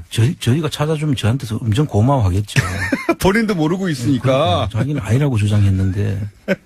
본인이 아닌가 보다 생각하고 살고 있다가 우리가 재산을 찾아주면 얼마나 좋겠어요. 그렇죠. 예. 그런데 이런 걸 다 묶어서 이렇게 낱개로 할 게 아니라 국민재산 되찾기 운동본부를 만드신다면서요. 예, 지금 저희들이 이제 여러 가지 이런 찾는 활동에 동참하는 분들이 많은데요. 특히 그 해외에 있는 교포들이 네. 성화가 지금 아주 많았습니다. 그동안에. 독일 교민들이 그러신다는 얘기는 들었는데 또 다른 데도 그렇습니다. 미국도 지금 미국에서도 지금 큰 불이 붙었습니다. 지금. 그래요? 예, 왜 이거 안 하느냐. 이명박 전 대통령 재산이 미국에 있답니까? 뭐 지금 뭐 여러 가지 지금 전에 우리가 그 저수지 게임 예. 캐나다 쪽에 계신 분들. 하는데 그게 다 이제 연결되는 그런 과정인 것 같고요. 그 이야기들이 많이 있어서 그분들이 지금 국내에 있는 분들보다 더 훨씬 더 성화가 심합니다. 빨리 찾자. 나도 도와줄 테니까 이런 분들이 많아요. 뭐 왜 안 찾습니까? 이러고 있습니다. 지금.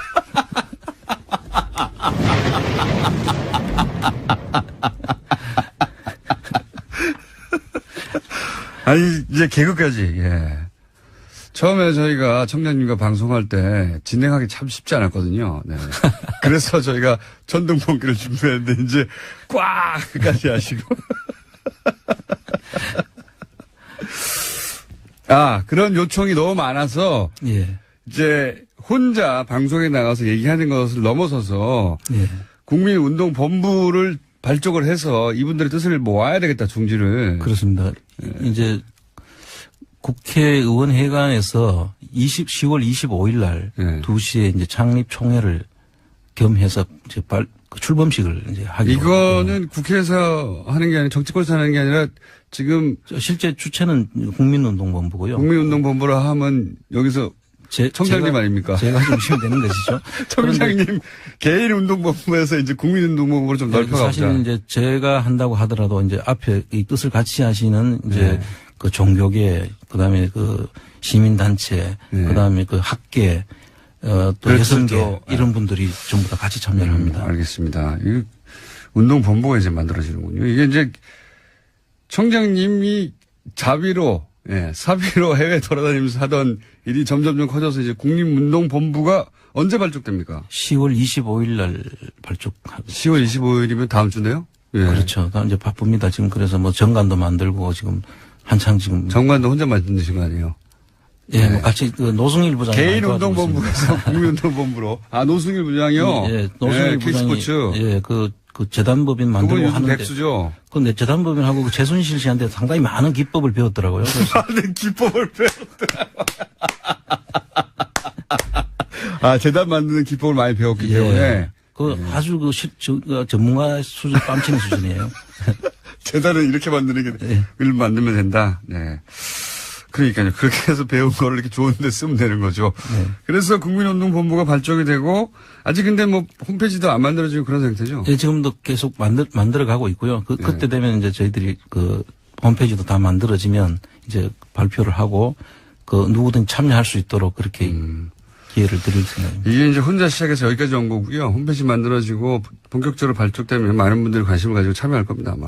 네. 그렇겠죠. 예. 더 이상 이제 본인 주머니에서 비행기표 안 사도 되는 그 지점까지 갔으면 좋겠고, 그래서 이제 본인 재산인지 모르는 분들에게 다 찾아줬으면 좋겠네요. 인권운동인데, 일종의. 인권운동이고, 본인 재산인지 모르고 살다가 지금 얼마나 억울합니까? 네. 저희가 다 딱지를 붙여가지고 그렇죠. 돌려드려야죠. 예. 이거 당신 거 하고 이렇게. 자, 오늘은 여기까지 하겠습니다. 국민운동본부하고 그리고 다시 주식 사기 운동. 예. 네. 그것도 저희가 준비해서. 국민운동 본부에서 추진할 수도 있겠습니다. 그러네요. 예. 예. 본부가 생기니까 네. 여기로 다 모아서 하면 되겠군요. 자, 노승일 씨도 함께 한다고 합니다. 네. 재단 만드는 법을 최순실 씨한테 배워서 여기서 활용한다고 하네요. 여기까지 하겠습니다. 지금까지 안원구 전 대구지방국세청장이었습니다. 감사합니다. 예, 감사합니다.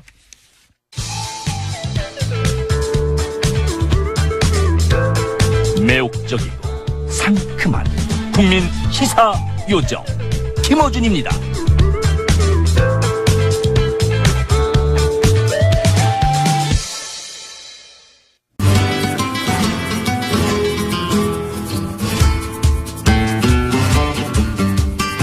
동심과 전통 파괴자 황교익 마칼님 씨 나오셨습니다. 안녕하십니까. 네, 안녕하세요. 지난주에 막걸리 얘기하셨고 네. 거기 단 거 넣지 말라고. 오늘은 뭡니까? 막걸리 쓰는 게 이제 소주. 막걸리의 대항마 소주. 소주. 네. 소주는 계속 잘 살고 있죠. 그렇죠. 소주는 뭐 어마어마하게 마셔요. 그런데 그 소주들이 만들어지는 그 과정들을 잘 모르고 이제 마시는 경우가 많죠. 두 종류의 소주가 있어요. 완전히 다른 두 종류가 있습니까? 네. 하나는 우리가 가장 흔히 마시는 게 희석식 소주이고요. 네. 그다음에 정유식 소주. 저는 소주는 증류인 줄 알았더니 그게 아니에요? 희석식 소주가 있어요. 그게 사실 뭐 이 어떻게 희석식 소주는 사실 소주라고 이름을 붙이기가 좀 애매한 건데 그냥 이렇게 붙이는 거죠. 전분으로 이 알코올을 만들 수 있는 게 원래 알코올균의 활성화를 해서 누룩으로 해서 하는 방법은 그렇게 많은 알코올을 만들어내지 못하거든요. 생산성이 좀 떨어지거든요. 그렇죠. 그런데 요즘 이 기술이 발달하다 보니까 알코올을 갖다가 최대한 많이 이렇게 뽑아낼 수 있는 기술을 가지고 있습니다. 그래서 그런 방식으로 알코올을 한 95도짜리의 주정이라고 그러는데 95도짜리 술 이렇게 생각하시면 돼요. 그렇게 만들어서 거기에다가 물을 타는 거죠. 그래서 이렇게 여러 감미료 넣고 이렇게 향도 넣고 이렇게 해가지고 내놓는 게 지금 희석식 소주입니다. 대부분이 그렇습니까? 네, 대부분이 그렇습니다. 우리가 그 소주가 그 마트 같은 데 가면 1,000원대지 않습니까? 그렇게 그렇죠. 값싸게 우리나라에서 가장 대중주라고 할 수 있는 가장 싼 술이죠. 그렇죠. 네. 그래서 이렇게 값싸게 먹을 수 있는 게 이제 그런 기술이 바탕이 되고요. 또 하나가 이제 값싼 재료이거든요. 그 소주들은 타피오카라는 그 재료를 씁니다. 이거 뭡니까? 처음 들어봤는데요, 저는. 저 보통 이제 동남아시아나 아프리카나 이런 데 보면 그 뿌리 위에 이렇게 고구마처럼 이렇게 큰 고구마처럼 그쪽 지역에서는 보통 이걸 식량으로 이렇게 쓰는 거였는데 그게 전분을 아주 값싸게 확보할 수 있는 식물이거든요. 그거는 캐고 난 다음에 그 위에 있는 줄기와 뿌리 그냥 박아 놓으면 또 거기에서 또 나와요. 또 나오고 또 나오고 하는 그렇습니다. 그래서 값싸죠. 그래서 그 타피오카를 가지고 지금 우리가 그걸 수입해서 그렇죠. 소주를 만듭니다. 거기서 전분으로 발효시켜가지고 95% 그렇죠. 만든 다음에 그다음에 물이랑 기타 등등 섞어서 20도 정도로 맞춘다. 그렇죠. 그런 거군요. 10몇 도짜리 이런 것도 나오죠. 그래서 그 타피오카가 본격적으로 들어오는 게 1970년대 말이거든요. 그 이전에는 사실 고구마로 소주를 많이 만들었죠. 고구마로? 네. 고구마 소주는 한 70년대 이전에 태어나신 분들은 다 이렇게 고구마 소주를 드셨을 겁니다. 그 옛날 조선시대 같은 경우에는 이제 물론 쌀로 한 소주를, 전통적인 방식의 정류 소주를 마셨을 거고요. 이 고구마 소주에서 타피오카 소주로 넘어가는 과정에서 우리나라 농업 운동사에서 아주 중요한 사건이 하나가 벌어집니다.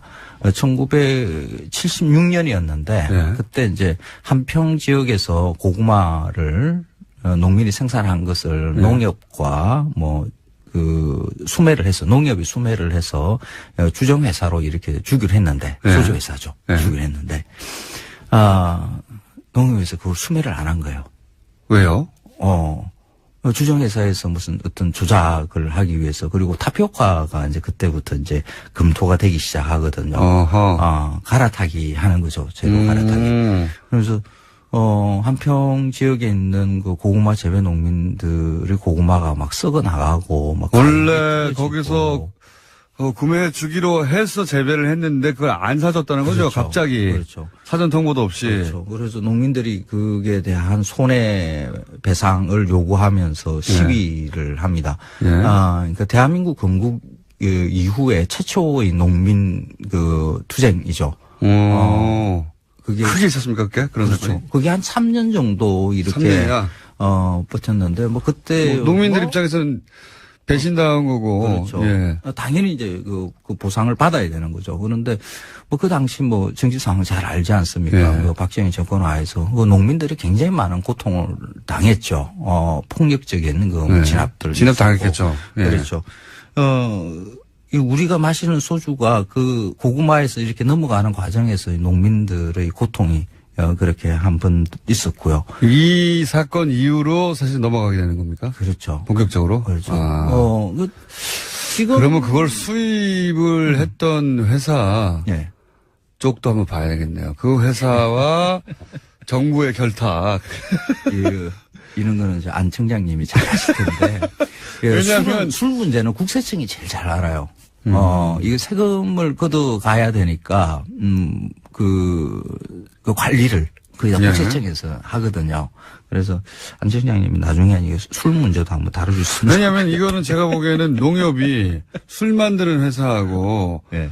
이게 사전에 싸바싸바가 되지 않으면 갑자기 그 전에까지 계속해서 구매하던 걸 일시에 중단할 수는 없지 않습니까? 맞아요. 이 사건이 뒤에 가서 그 농협과 주정회사와 뭐 정부의 뭐 일부 커넥션. 뭐 식품부 뭐 그때는 농림부죠 하고 뭐 이렇게 그게 밝혀졌죠. 그래가지고 밝혀졌군요. 예, 그래서 막 그러지 않고서 그럴 리가 그렇죠. 없죠. 그런데 이제 우리가 마시는 이 소주가 예. 타피오카를 원료로 하는 이 희석식 소주라는 게 값싸게 우리가 술을 마실 수 있다라는 게 소비자 입장에서는 조금 뭐 괜찮은 일일 수도 있지만은 좋은 술을 마시게 하는 방법도 아니고요. 소주가 지금처럼 그 저렴해질 수 있었던 계기이자 소주의 질이 전반적으로 하락하는 계기입니다. 그렇죠. 이게? 그리고 또 하나가 지금의 그 농업 환경들, 농민들한테도 이렇게 큰 도움이 안 되는 거거든요. 그 일본, 우리 가까이 있는 일본, 그 일본과 우리와 농업 환경이 거의 비슷해요. 뭐 인구 대비대 뭐 농지 면적, 뭐 농민수 이런 게 우리보다 훨씬 또 적기도 하고요. 그 농민수는. 그런데 그 일본에서는 그 고구마라든지 쌀이라든지 자국 생산의 그 농산물로 하는 소주가 굉장히 많거든요. 지역마다 가보면 그런 소주를 만드는 게 굉장히 활성화되어 있습니다. 우리나라도 사실은 그 지역마다 소주가 있었잖아요. 지금도 있긴 있는데 지금은 그 도별로 그것도 이제 국세청하고 관련이 있는데 국세청이 세금 잘 거두려고 효율을 위해서 이렇게 통합한 거라고 이렇게 보면 돼요. 지역마다. 예. 근데 그 자연 발생적으로 그 지역 사람들이 먹는 소주. 이게 그래서 유명한 중요하거든요. 소주. 그래서 일본 가면 우리는 뭐 그런 걸 지역 특산 소주로 이렇게 많이 사오고 해요. 비싸게 사옵니다. 비싸게 사오죠. 그게 다 쌀, 고구마 뭐 이런 지역의 산물로 만드는 거예요. 자기들만의 제조법으로. 그렇죠. 근데 지금 우리는 지금 올해도 이제 쌀 그 생산량이 뭐 다행히 뭐 결과를 보니까 뭐 소비량 생산량은 그렇게 크게 늘어난 것 같지는 않은데 이건 많아요. 쌀이 재고로 넘치고요. 쌀을 정부에서 어떻게 관리하기 위해서 이렇게 따로 시장에서 격리시키기 위해서 돈을 또 막 들여야 되고 하는 일이 많거든요. 이때는 그러니까 뭐 70년대, 80년대 다 그랬지만 60년대도 포함하여 돈 벌려고 돈 벌려고 말하자면 지역의 전통이나 또는 그런 생산 방식에 있던 물건들이 싸그리 대량 생산으로 바뀌고 저렴해지고 가침 떨어지는 그런 것도 있죠. 그런데 그러니까 원래 있었는데 없어졌다 이거는 조금 안 해요. 그래요? 아예 처음부터 없었다고 봐야 돼요. 우리나라에서는 지역마다의 특별한 제조법, 소주 제조법이 따로 그렇게 있지 않았습니까? 이제 가양주라고 해서 예. 지역마다가 아니라 이제 집집이 술 빚는 법들이 다 달랐죠. 네. 근데 그 가양주가 산업화 근대화 과정에서 그 공장형으로 이렇게 바뀌어 나가야 되는데 네. 그 과정에 딱 그 일제 강점기가 이렇게 물려 있죠. 아하. 일제가 들어와서 그 술의 그 제조 유통에 관련되는 것을 통제를 하기 시작하면서 우리가 의도하던 대로의 이렇게 지형이 구도가 이렇게 만들어지지 못한 거죠. 네. 그래서 예전에 있었는데 그것을 복원한다 뭐 이런 생각을 하게 되면 사실 밑에 있는 자료들을 뒤져보면 가양주밖에 안 나오거든요. 그래서 그런 생각보다는 아예 지금 없는 데에서 새롭게 만든다라고 생각하는 게 나을 수도 있습니다. 우리 힘으로 이제 근대화 못 되다 보니까 근대화 과정에서 보통 다른 나라에서 이게 산업화, 질이 좋은 전통주가 어떤 상품화되고 그런 과정을 자연스럽게 거치는데 우리는 그 과정을 거치지 못했다. 그래서 일제강점기의 것들을 술들은 보면 다 일본 자본이 들어와서 일본인들에 의해서 술이 만들어지죠. 그래서 그 기술을 사실 그때 당시에 조선인이죠. 그때 당시에 조선인들은 거기서 기술자로 일을 하지 못하고요. 뭐 심부름이나 하고 그러니까 좀 하찮은 일들 이런 것을 일본인들이 맡겼어요. 근데 이런 얘기 할 때마다 느끼는 건데 뭐 이제 가까운 나라끼리 다른 나라 뭐 유럽이나 다른 데 역사를 보더라도 이 나라가 이 나라를 지배하거나 전쟁하거나 하는 게 많잖아요. 가까이 있으면 원래 네. 투닥투닥 하는데 근데 하필 우리가 일본에 강점을 당해도 하필 그 시점에 당했나 몰라요. 근대화되는 시점에. 아주 잴 수 없어요. 맞아요. 굉장히 중요한 시기인데 그 시점에 당했나 몰라요. 하필이면. 뭐 역사라는 건 뭐 되돌릴 수 없는 거니까 네. 지금 우리의 현실을 이렇게 들여다보는 그 일로 이제 역사는 봐야 되겠죠. 지금 상황에서 다시 우리의 소주, 제대로 맛있는 소주를 지역별로 만들어내는 작업들을 지금이라도 해야 되지 않는가. 말씀 듣고 보니 그러네요. 하지 못했던 걸 해야 한다? 그렇죠. 쌀이 너무 많아요. 지금 곡물 작업도를 보면 지금 우리나라는 20%대밖에 안 되거든요. 뭐 20%, 23% 뭐 이 정도라고 이야기를 하는데 쌀 작업률은 의무 수입량 빼놓고 난 다음에는 100%예요. 그러니까 뭔가 균형이 안 맞죠. 쌀만이 오직 지금 상황에서는 농민 입장에서는 돈이 되니까 쌀을 포기하지를 못하는 거거든요. 그러면 쌀을 지금 뭐 농민이 돈이 되니까 뭐 어쩔 수 없이 그것만 계속 짓겠다라는 그런 상황이 만들어져 있으면 이 쌀 소비를 늘리는 방법을 강구를 해야 되거든요. 이거 지금까지는 주제가 완전히 다른. 지금까지는 전통인 아는 것도 다 아니라고 다 뭉개버리시더니 이번에는 전통이 될 수 있었는데 일본 강점기 때 못됐으니까 지금이라도 만들어야 되는 거죠. 그래서 쌀은 전통 생산자인데요. 좋은 소주의 재료예요. 쌀로 소주를 제대로 만들어서 고급화해보자. 그렇죠. 네. 그러면 쌀 걱정하는 것들 조금씩 들 수 있고요. 맛있는 술도 좀 마실 수 있고요. 지역 경제가 이렇게 살 수 있는, 좀 활성화될 이렇게 수 있는 생산적인 이야기를 하시는 건 처음 들어봤네요.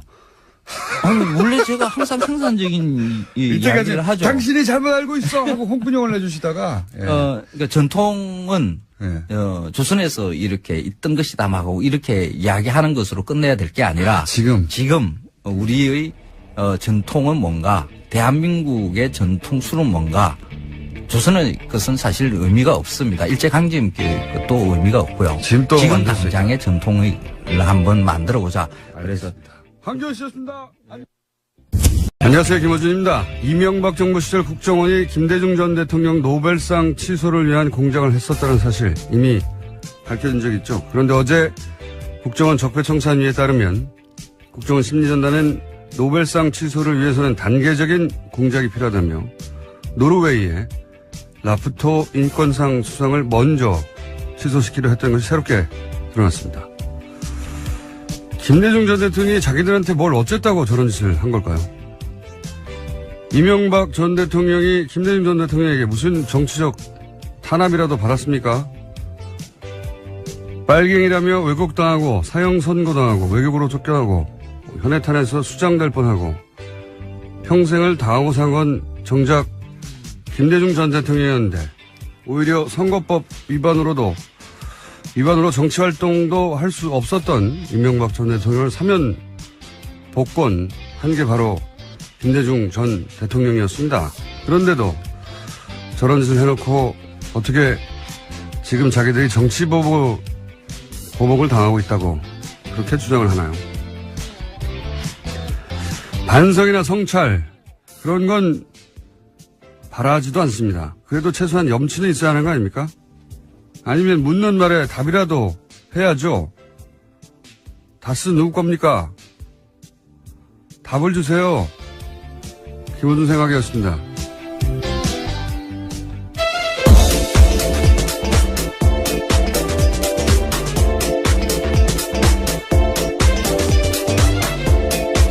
시사인의 김은지입니다. 다스는 누구 겁니까? 네, 어제 드디어 이시영 씨한테 기자들이 그 질문을 했습니다. 네. 했죠. 네. 했더니 답은 돌아오지 않았습니다. 당황스러운 답변이. 저랑은 상관없는. 근데 이 상관없다는 것이 그 마약 관련 때문에 조사를 받으러 간 거였기 때문에 그게 지금 상관이 없다고 하는 건지 아니면 정말로 다스가 본인과 상관이 없다고 하는 건지 답이 좀 애매모호한. 이와간 이제 묻기 시작했는데 답을 안 하고 있습니다. 네. 어제 박지원 전 대표는 나와서 답을 하고 가셨어요. 네, 아주 정확하게 말씀하고 가셨죠. 네, 본인 생각에는 그렇다는 거죠. MB가 아닙니까? 이렇게 답을 하고 대장을 하셨습니다. 자, 첫 뉴스는 뭡니까? 네, 예상대로 박근혜 전 대통령이 어제 자신의 재판에 나오지 않았습니다. 그래서 법원이 국선 변호인을 선임하겠다라고 밝혔는데요. 현행 형사소송법상 박근혜 전 대통령 사건은 변호인 없이 진행할 수 없기 때문입니다. 재판부는 수사 공판 기록을 복사하고 사건을 파악하는데 적지 않은 시간이 들 것이라면서 다음 재판 일정을 잡지 않았습니다. 하지만 박근혜 전 대통령이 국선 변호인이 선임되더라도 면담을 거절하는 등 변론에 협조하지 않을 가능성이 큽니다.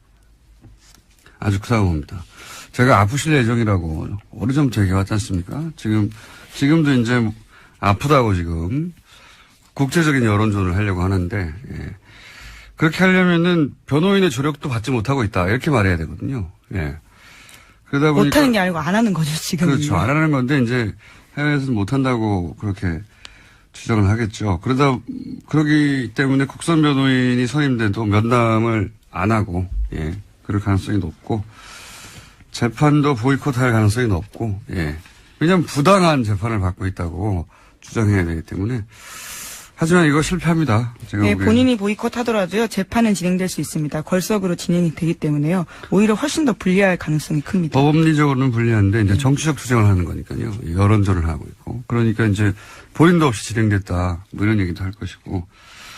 근데 이제 유엔이 바보가 아니에요. 그리고 해외 언론도 금방 사실관계를 파악합니다. 왜냐하면 이런 일이 있으면 당연히 외무부에도 물어보고 하거든요. 공식 진행하고 기자들이. 그러면 이제 일반 재수자의 수감시설 보여주고 사진으로 보여주고 그다음에 박근혜 전 대통령이 누리고 있는 혜택들을 쭉 얘기하고 사실대로 얘기해 주겠죠. 네, 어제 국감장에서도 굉장히 큰 화제였습니다. 노회찬 의원이 신문지에다 붙여놓고 현재 재소자들이 어떤 상황인지 그리고 박근혜 전 대통령과 비교해서 어떤지를 보여줬었거든요. 재소자들이 얼마나 좁은 데서 있는데 1인당 배정된 공간이 박근혜 전 대통령은 거의 10배 크기를 배정받고 있다. 퍼포먼스를 신문지 깔고 하셨죠. 그리고 끝나고 나서 바로 휴대폰으로 본인 이름을 검색해 보셨어요. 굉장히 많은 기사가 나왔습니다. 네. 창의적인 방식이죠. 사실 10마디보다 신문지 한 장에 깔아서 이렇게 좁은 공간이 있다라고. 동시에 이제 사실 우리나라의 그 다인실이라고 부르진 않지만. 여러 명이 있는 방요. 열악하죠. 네, 좁은 건 맞습니다. 덕분에 박근혜 전 대통령 덕분에 일반 수감자들의 재수자들의 인권 문제나 공간 문제가 해결됐으면 좋겠네요. 예. 그렇고요. 그리고 뭐 관련 뉴스가 많습니다. 워낙 희귀한 언론 플레이를 했기 때문에 관련 뉴스가 몇 개 더 있죠. 네, MH그룹에서 어제 대외 담당 변호사가 공식 입장을 냈는데요. 박근혜 전 대통령은 고령에다가 아픈데 제대로 치료받지 못하고 있다라는 주장을 계속해서 하고 있습니다. 아픈데 있지 않습니까? 아픈데.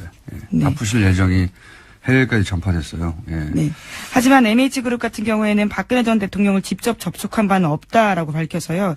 직접적으로 확인하지 않은 정보에 대해서 언론 플레이한다라는 비판도 나오고 있습니다. 상관없습니다. 이쪽은 돈 받고 하는 거기 때문에 원래 이제 그 국제적으로 이렇게 인권 침해를 당하고 있다고 재소자에 대해서 문제 제기할 때는 보통은 이제 전쟁 전후나 그 국내 정치적 환경이 굉장히 혼란스러워서 부당하게 잡혔는데 재판도 없이 잡혔거나 아니면은 잡히긴 잡혔는데 어디인지도 모르거나. 네, 그렇죠. 영장이 없이 체포되거나 그런 경우들입니다. 고문 받거나 아니면은 부당하게 사형 선고를 받거나 이런 경우거든요. 박근혜 전 대통령은 전혀 해당 사항이 없습니다. 전혀 해당 사항이 없고 인권위도 이런 지금 박근혜 전 대통령은 개인이거든요. 개인에 관련된 사안은 안 다뤄요. 여기서는 보통 전반적인 인권 환경에 대해서 다루지. 이것도 말이 안 되고요. 네, 다음 달 9일에 검토할 기초 자료에도요. 박근혜 전 대통령 관련된 사례는 없다라고 합니다. 앞으로도 없을 겁니다. 네, 여성과 아동 최저 생급이 이런 내용만 보고서에 있다라고 합니다. 이 그룹이 UN 인권위를 상대로 한 이런 일을 해본 적이 없는 것으로 보입니다. 없어서 굉장히 어설프게 진행하고 있다. 언론 플레이를 크게 하는 것 같지만 어설픕니다.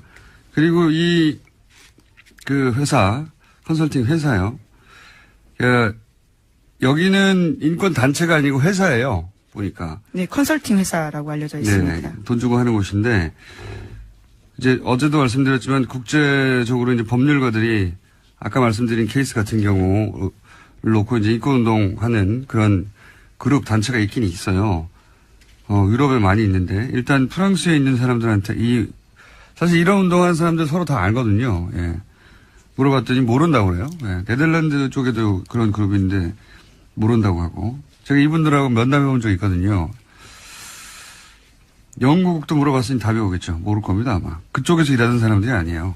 그러니까 돈 받고 일하는 사람들입니다. 그냥 돈 많이 줬을 것 같은데. 자, 이 뉴스는 저도 계속 추적해서 좀 더 자세히 앞으로 알려드리겠습니다. 어쩌다 보니 제가 이 영역에서 일하는 사람들과 만나서 면담하고 일해본 적이 있습니다. 자, 다음 뉴스는요. 네, 어제 최순실 씨도요, 재판에 나와서 불만을 이야기했습니다. 자신이 인권 침해 당하고 있다는 취지의 주장을 같이 한 건데요. 또 자신이 지금은 약으로 버티지만 정신고문이나 고문이 있었다면 원비와 같은 사망 상태에 이를 정도로 견디기가 힘들다라고 주장했습니다. 또 검찰을 향해서는요, 딸 정유라 씨를 새벽에 남자 조사관이 데려간 건 성희롱에 해당한다라는 주장도 했습니다.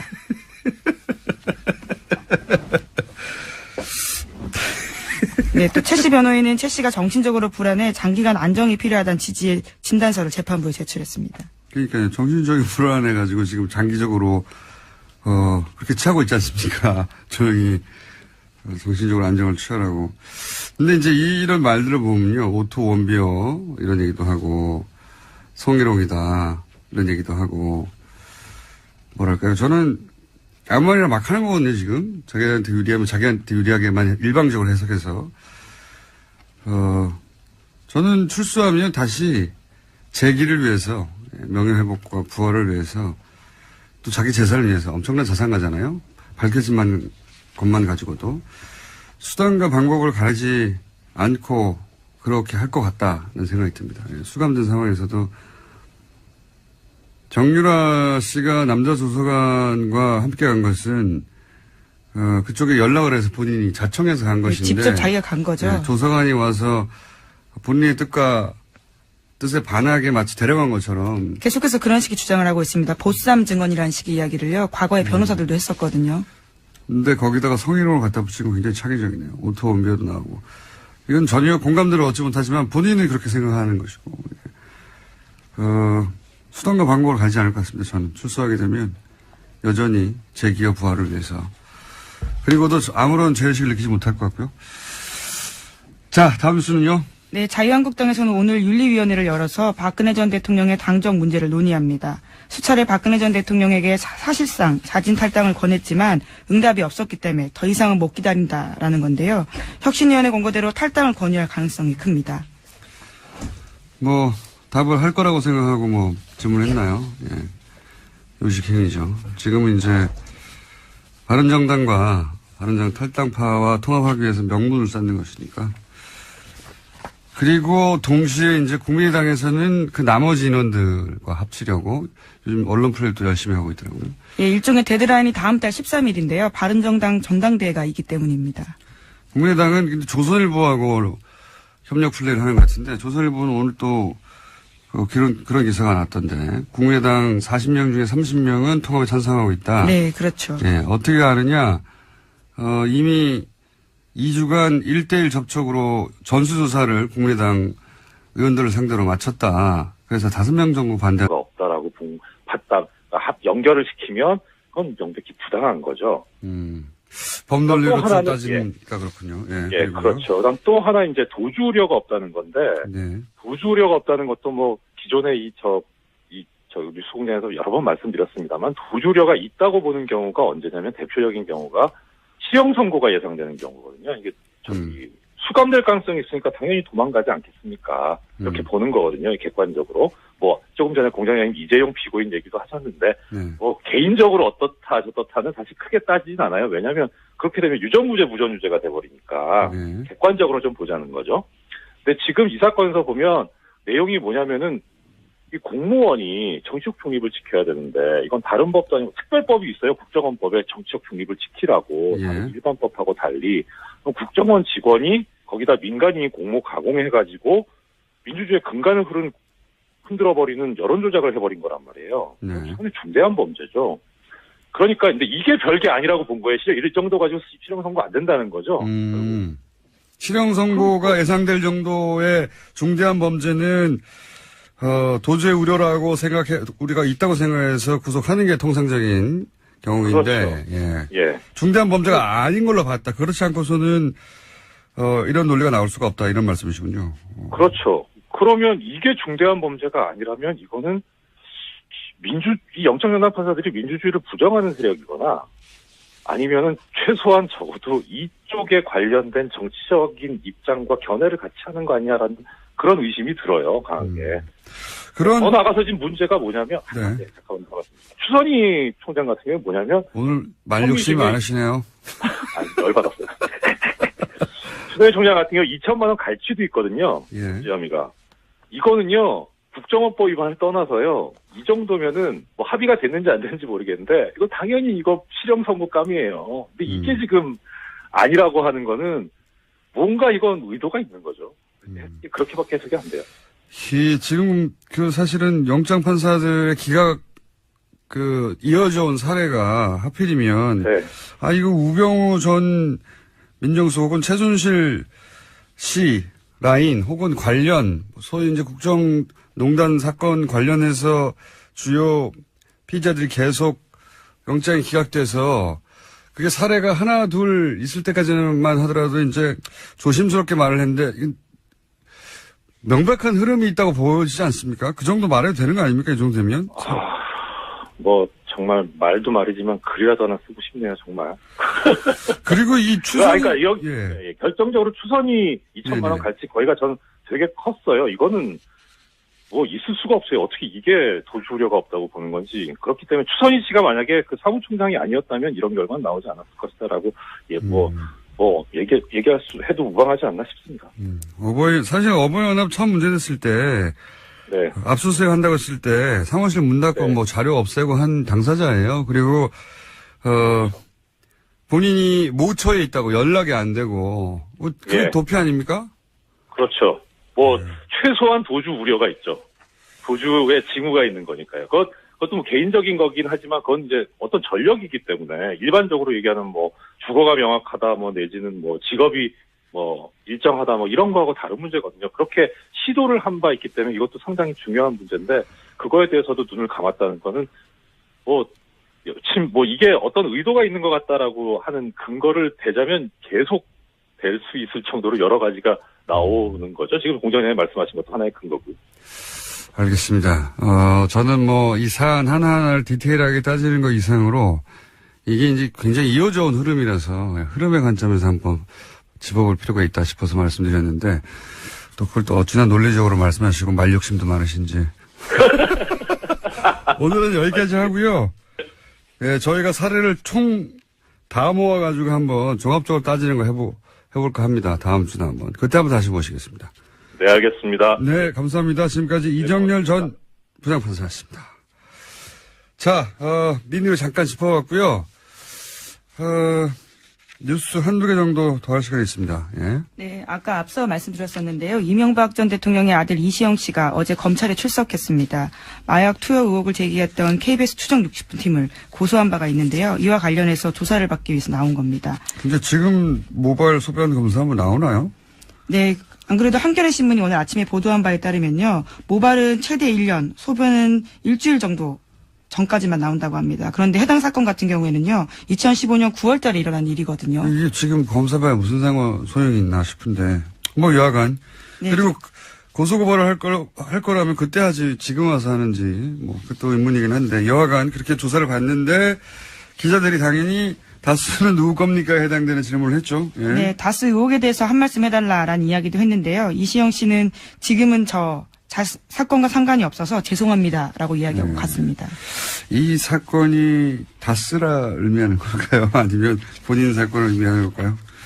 여하간 상관이 없어 죄송합니다라고 답을 안 하고 갔습니다. 네, 마약과 관련돼서는 굉장히 자세하고 세게 이야기했는데요. 이와 관련해서는 말을 하지 않고 간 겁니다. 사실상. 노무현 전 대통령 때, 네, 전직 대통령 관련해서 가족 관련 이런 의혹이 제기됐을 때 국내에 있는 모든 기자들이 봉화로 내려갔어요. 집 앞에 죽치고 망원경으로 땡겨서 찍고 이분들 왜 그렇게 주지 않았나요? 예. 그리고 여기 그때하고는 비교할 수 없는 정도의 액수와 규모와 구체적인 문서들이 나왔으면 당연히 이분들 집 앞에 가서 죽치고 있어야 되는 거 아니에요, 이제? 저는 그렇게 생각이 드는데 겨우 법원에 나왔을 때만 한번 묻고 맙니까? 네, 뭐 검찰이긴 한데요. 검찰이군요. 네. 네. 이렇게 뭔가 중요한 얘기를 흥분해서 할 때는 다 끝난 다음에 지적을 해주세요. 네, 아니, 도움을 드리기 위해서 그렇습니다. 여하간 이 질문은 더 해야 한다. 왜 하지 않고 있냐. 이명박 전 대통령 찾아가서 물어보면 되잖아요. 기자들 다 아는데 어디 있는지. 왜 안 물어보는지 모르겠어요. 왜 안 물어보느냐. 이쪽은 거꾸로 고소고발을 할 수 있거든요. 힘도 있고. 그래서 안 하는 거라고 봅니다. 저는. 하셔야 한다. 자, 여기까지 하겠습니다. 지금까지 시사인의 김은지였습니다. 감사합니다. 최일구 앵커 하십니까? 네. 다음 주 월요일부터 TBS 오후 2시 프로그램에 DJ로 합류하신다고 해서 잠깐 소개해드리겠습니다. 연결되어 있습니다. 안녕하십니까? 예, 안녕하세요. 공장장님. 최일구입니다. 네. 항상 이게 약간 시비 거는 듯한 톤으로 말씀하시는데. 아닙니다. 지난번에 김어준 빠빠이스 녹화하고 두 번째 뵙네. 예. 혹시 라디오 진행 예전에 해보셨어요? 저기 옛날에 MBC 있을 때요. 예. 김미아 씨 그 세계는 그리고 우리는 그때 김미아 씨가 휴가 간다 그래가지고 갑자기 한 닷새 정도 월요일부터 금요일까지. 예. 그게 방송 한 30년 하시면서 라디오 하신 유일한 기간입니까? 닷새? 그렇죠. 예. 그거하고 또 보도국에서 11시 뭐 최일구의 경제뉴스 이래가지고 그런 거 한 1년 정도 해봤고요. 경제뉴스 그런 건 대본 읽는 거 아닙니까? 그런 거죠. 네. 예. TBS가 판단을 잘못한 것 같은데, 이거. 자, 게다가 그 인생은 뭐 있니 곡도 내셨잖아요. 그렇죠. 8월 네. 말에 인생 뭐 있니 전세아니 뭘세 그런 노래 냈죠. 예. 제가 직접 들어봤는데 노래 실력이 뛰어나지는 않은데 정도가 아니라 이거 부르면 안 되겠던데요, 어디서? 여보세요. 그 노래 연습을 석 달이나 해가지고 녹음한 건데 그러시면 안 되지. MBC 파업하는데 인문 공연 가신다면서요? 이 노래 들고. 아니 그때 안 가시는 게 빠빠서 좋겠어요. 그 얘기를 했는데 네. 후배들이 불러주질 않네요. 노래 나온 걸 모르나 봐. 알죠. 들어보니까 이 고문이거든요. 듣기로는 이문이 아니고. 그 25일 날 네. 그 시청 앞에서 MBC 파업 그 집회 있지 않습니까? 네네. 공장장도 나오신다 그러던데. 직접 나가진 않고요. 그냥 인터뷰만. 영상 메시지로만. 네. 그날 가서 불러주면 참 좋을 것 같은데 후배들이 불러줘야가지고. 네. 후배들도 귀는 있잖아요. 저기 파업 사태에 대해서 연결된 지 말씀하시니까. 네. MBC 파업 사태에 대해서 어떻게 보고 계십니까? 2012년에 170일 파업했는데 결국 졌지 않습니까? 김재철한테 진 게 아니라 국정원한테 진 건데 결국에는 그동안 5년 동안 후배들 인격 모독에 수치심 다 견디면서 숨만 쉬고 살아왔지 않습니까? 정신병원 다니고 약 먹는 후배들도 많다고 그래요. 이제 보니까 파고 해치고 이제 항구에 불빛이 서서히 보이고 있지 않을까. 제가 이런 말 안 해도 후배들 단단히 뭉쳐가지고 지금 고용주 김장겸 폐지는 미치고 있고 반드시 이뤄낼 것이라고 보고 있습니다. 후배들 단단히 해서 이번에는 반드시 승리할 것이라고 생각을 합니다. 알겠습니다. 이 프로그램 성격이 시사 아니죠? 정통 시사 우리 공장장께서 하시는 그런 건 아니고 음악하고 정보 뉴스 이런 걸 아우르는 즐거운 교양 프로그램이다. 이렇게 생각하시면 될 것 같아요. 음악이요? 예. 네네네. 음악에 대해서 뭘 하십니까? 여보세요. 제가 어릴 때 꿈이 가수였지 않습니까? 잘해 음악은 모르지만 하여튼 음악은 즐겨 듣고 부르고 그러니까. 제목이 뭡니까? 한번 해보려고요. 제목이요? 예. 이 프로그램 제목? 네네. K19의 허리케인 라디오. 예. 다음 주 월요일부터 라디오에 허리케인이 불 겁니다. 그렇군요. 예. TV에서. 낮에, 왜 그런 말 있잖아요. 아침에는 김어준. 예. 저녁에는 손석희. 예. 근데 낮에 사람이 없어, 낮에. 낮에는 최일구 한번 해보려고요. 낮에는 최일구. 예. 뜻대로 잘 안 되실 것 같고요. 그리고 TBS는 이제 6개월마다, 개편을 꼭 지키지 않습니다. 6개월에 한 번씩 개편한다. 라고 하던데, 전수조사를 다 마쳤는데 어떻게, 당사자들은 자신들이 그런 조사를 받았다는 걸 모릅니까? 예, 박지원 대표도 모르던데. 자, 어쨌든, 이 기사 역시, 여론조사, 비밀리에 한 여론조사가 조선일보에서 나왔죠. 이 기사도 역시 조선일보. 조선일보는 이제 걱정하는 거죠. 국민의당에서 혹시 민주당과 합칠까봐. 예. 걱정이 많아요. 조선일보가. 그래서 국민의당의 안철수계하고는 이해관계가 맞는 거죠. 그래서 연일 그런 특종을 하고 있습니다. 자, 다음 뉴스는요. 네, 오늘 새벽 추명호 전 국정원 국장에 대한 구속영장이 기각됐습니다. 서울중앙지법 강부영 영장전담 부장판사가 다음과 같은 기각 사유를 밝혔는데요. 전체 범죄 사실에서 피의자가 차지하는 지위와 역할, 피의자의 주거 및 가족관계 등을 종합하면 구속해야 할 사유와 필요성, 상당성을 인정하기 어렵다라는 겁니다. 검찰이 계속 기각될 때마다 비슷한 모딩인데, 예. 추명호 전 국장도 오늘 기각됐고 또 공교롭게도 추선희 사무총장도 네. 영장이 기각됐습니다. 두 분 모두 기각됐고. 네, 여기는 기각 사유가 약간은 다른데요. 읽어보면 혐의는 소명되나 피의자의 신분과 지위, 수사 진행 경과 등을 고려할 때 도망 및 증거인멸의 염려가 있다고 보기 어렵다라는 겁니다. 혐의는 있지만 증거인멸 염려가 없다라는 취지 이야기인 거죠.